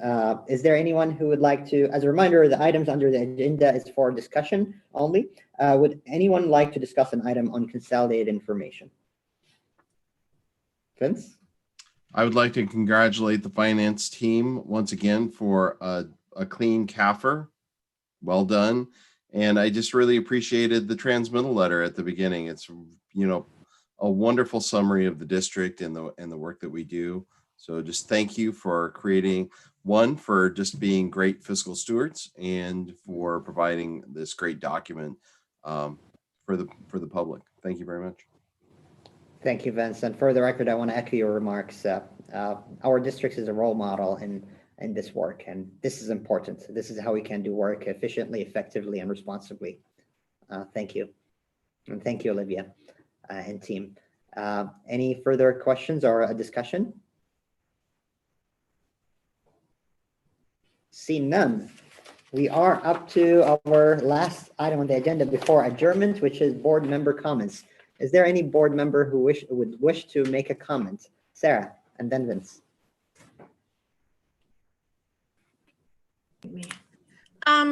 Yes, I have a comment. So I think you've all been watching, I assume we've all been watching the fallout and the added information we're getting about the insurrection at the U.S. Capitol last week. And I'm sure there are lots of civic lessons going on in homes around the district. But one thing I've been thinking hard about in this last week is the critical role schools play. And how important it is that we make sure that our students understand civics, understand the roles of different branches of government. And I stood outside my child's door quietly and listened to a discussion they had after the students had brought up the January 6th, and their teacher prepared a discussion, and she started with, these are the branches of government and this is what they do. And it was very age appropriate, and it gave them information and background to understand the context of what they were talking about. And it was really a good discussion. And so that civics education is critical. The ability to understand information and understand sources of information and make decisions about how you interact with the world and understand the world based on good information is also a key thing that we can help our children learn. And our equity and diversity and inclusion education that we're doing with our students to understand that everyone has a place in the world and the value of that, and what the importance of different identities in our society and what that means for classmates and friends, and the people you work with and the people who you may vote with. Because our goal really, one of our goals should be that we're producing citizens and community members who contribute and vote and make good decisions, not cookie cutter children that all grow up agreeing on the same thing, but children who make well-informed decisions as they go forward in their lives. And schools, and especially public schools, could not be more critical than they are right now. So I also want to thank my fellow board members for the work that you do, because the critical role of our schools is really sort of been brought to the forefront as I think about our country going forward. Thank you, Sarah. Cornerstone of democracy. Lou? Yeah, I was just gonna say something, not necessarily what Sarah said, but in relation to some of the things that are out, and knowing that it causes, that there is a lot of concern in community, especially if you have, if you're from groups that have been historically oppressed, and some of the things that are coming out even locally that are causing fear and uneasiness, and recognize that that's happening, and also recognizing that it's been ongoing and that it will probably be continuing, and thinking as ways as leaders in the community and as just people that live in the community of how we can continue to uphold and embrace each other in ways that honor who we are, regardless of our backgrounds, and really strive to have some sort of love in the community where we don't have to live in fear, I think is really important. And I also wanted to recognize, I'm sure we know it's Martin Luther King Jr. Day on Monday, and recognize that, and really urge community members to not fall into the pattern of using a sanitized version of what he stood for and what he was advocating for, because that happens a lot, where we see the images of the hand in hand in unity without really deeply looking at some of the messages that he was putting forth, and what his dream meant, and how it's been co-opted oftentimes. And so I encourage community members to learn more about him beyond some of the common quotes that we hear, even though I am going to share a couple of his quotes right now, because I wanted to highlight some of his words in advance of MLK Jr. Day. But the two that I wanted to share are from the letter from Birmingham Jail. I really like that speech, the letter that is well known. And one of, let's see, where did it go? Okay, and he's talking about nonviolent direct action. And this one says, actually, we who engage in nonviolent direct action are not the creators of tension. We merely bring to the surface the hidden tension that is already alive. We bring it out in the open where it can be seen and dealt with. And so I think that's a good one to think about as we continue to see tensions nationally, locally, statewide, and how we can deal with those for positive change. And the last quote of his I will share says, it's from that same letter, all too many others have been more cautious than courageous and have remained silent behind the anesthetizing security of stained glass windows. And I really appreciate that metaphor of hiding behind an image of a distortion of what is really out there, and using something to filter it, especially in the age we're in where everybody's using filters, literally.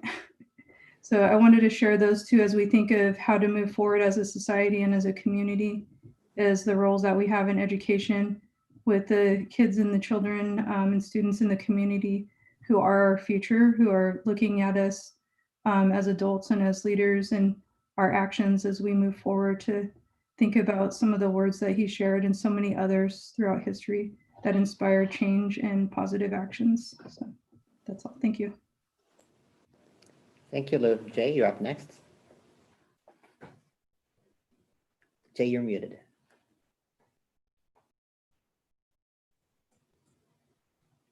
Still muted. I was trying to get to an article written by a Corvallis High graduate named Peter Weber. He coordinates news, and I'm sorry I don't remember the magazine. I'll get it to you. But Peter highlighted Martin Luther King's speech regarding the often cited one that says a riot is a evidence of dissatisfaction. And he gives bigger context to that. So I will send you all that because I'm so proud that a Corvallis High guy from about 1990 is writing such good stuff. But to pony on top of what Sarah was saying in terms of the stuff that history and government teachers get to teach, and what just really made my heart sing this week, even though it was so terrible in so many ways, the opportunity to talk about the value of exchanging points of view and perspective in a peaceable way, and to honor and respect each other without throwing each other under the bus or whatever other metaphor is just huge. And so I appreciate what you said and the value of our education systems. I think the other one would be history. Our country is not a perfect country by any stretch, and we have had lots and lots of dissension and disagreement.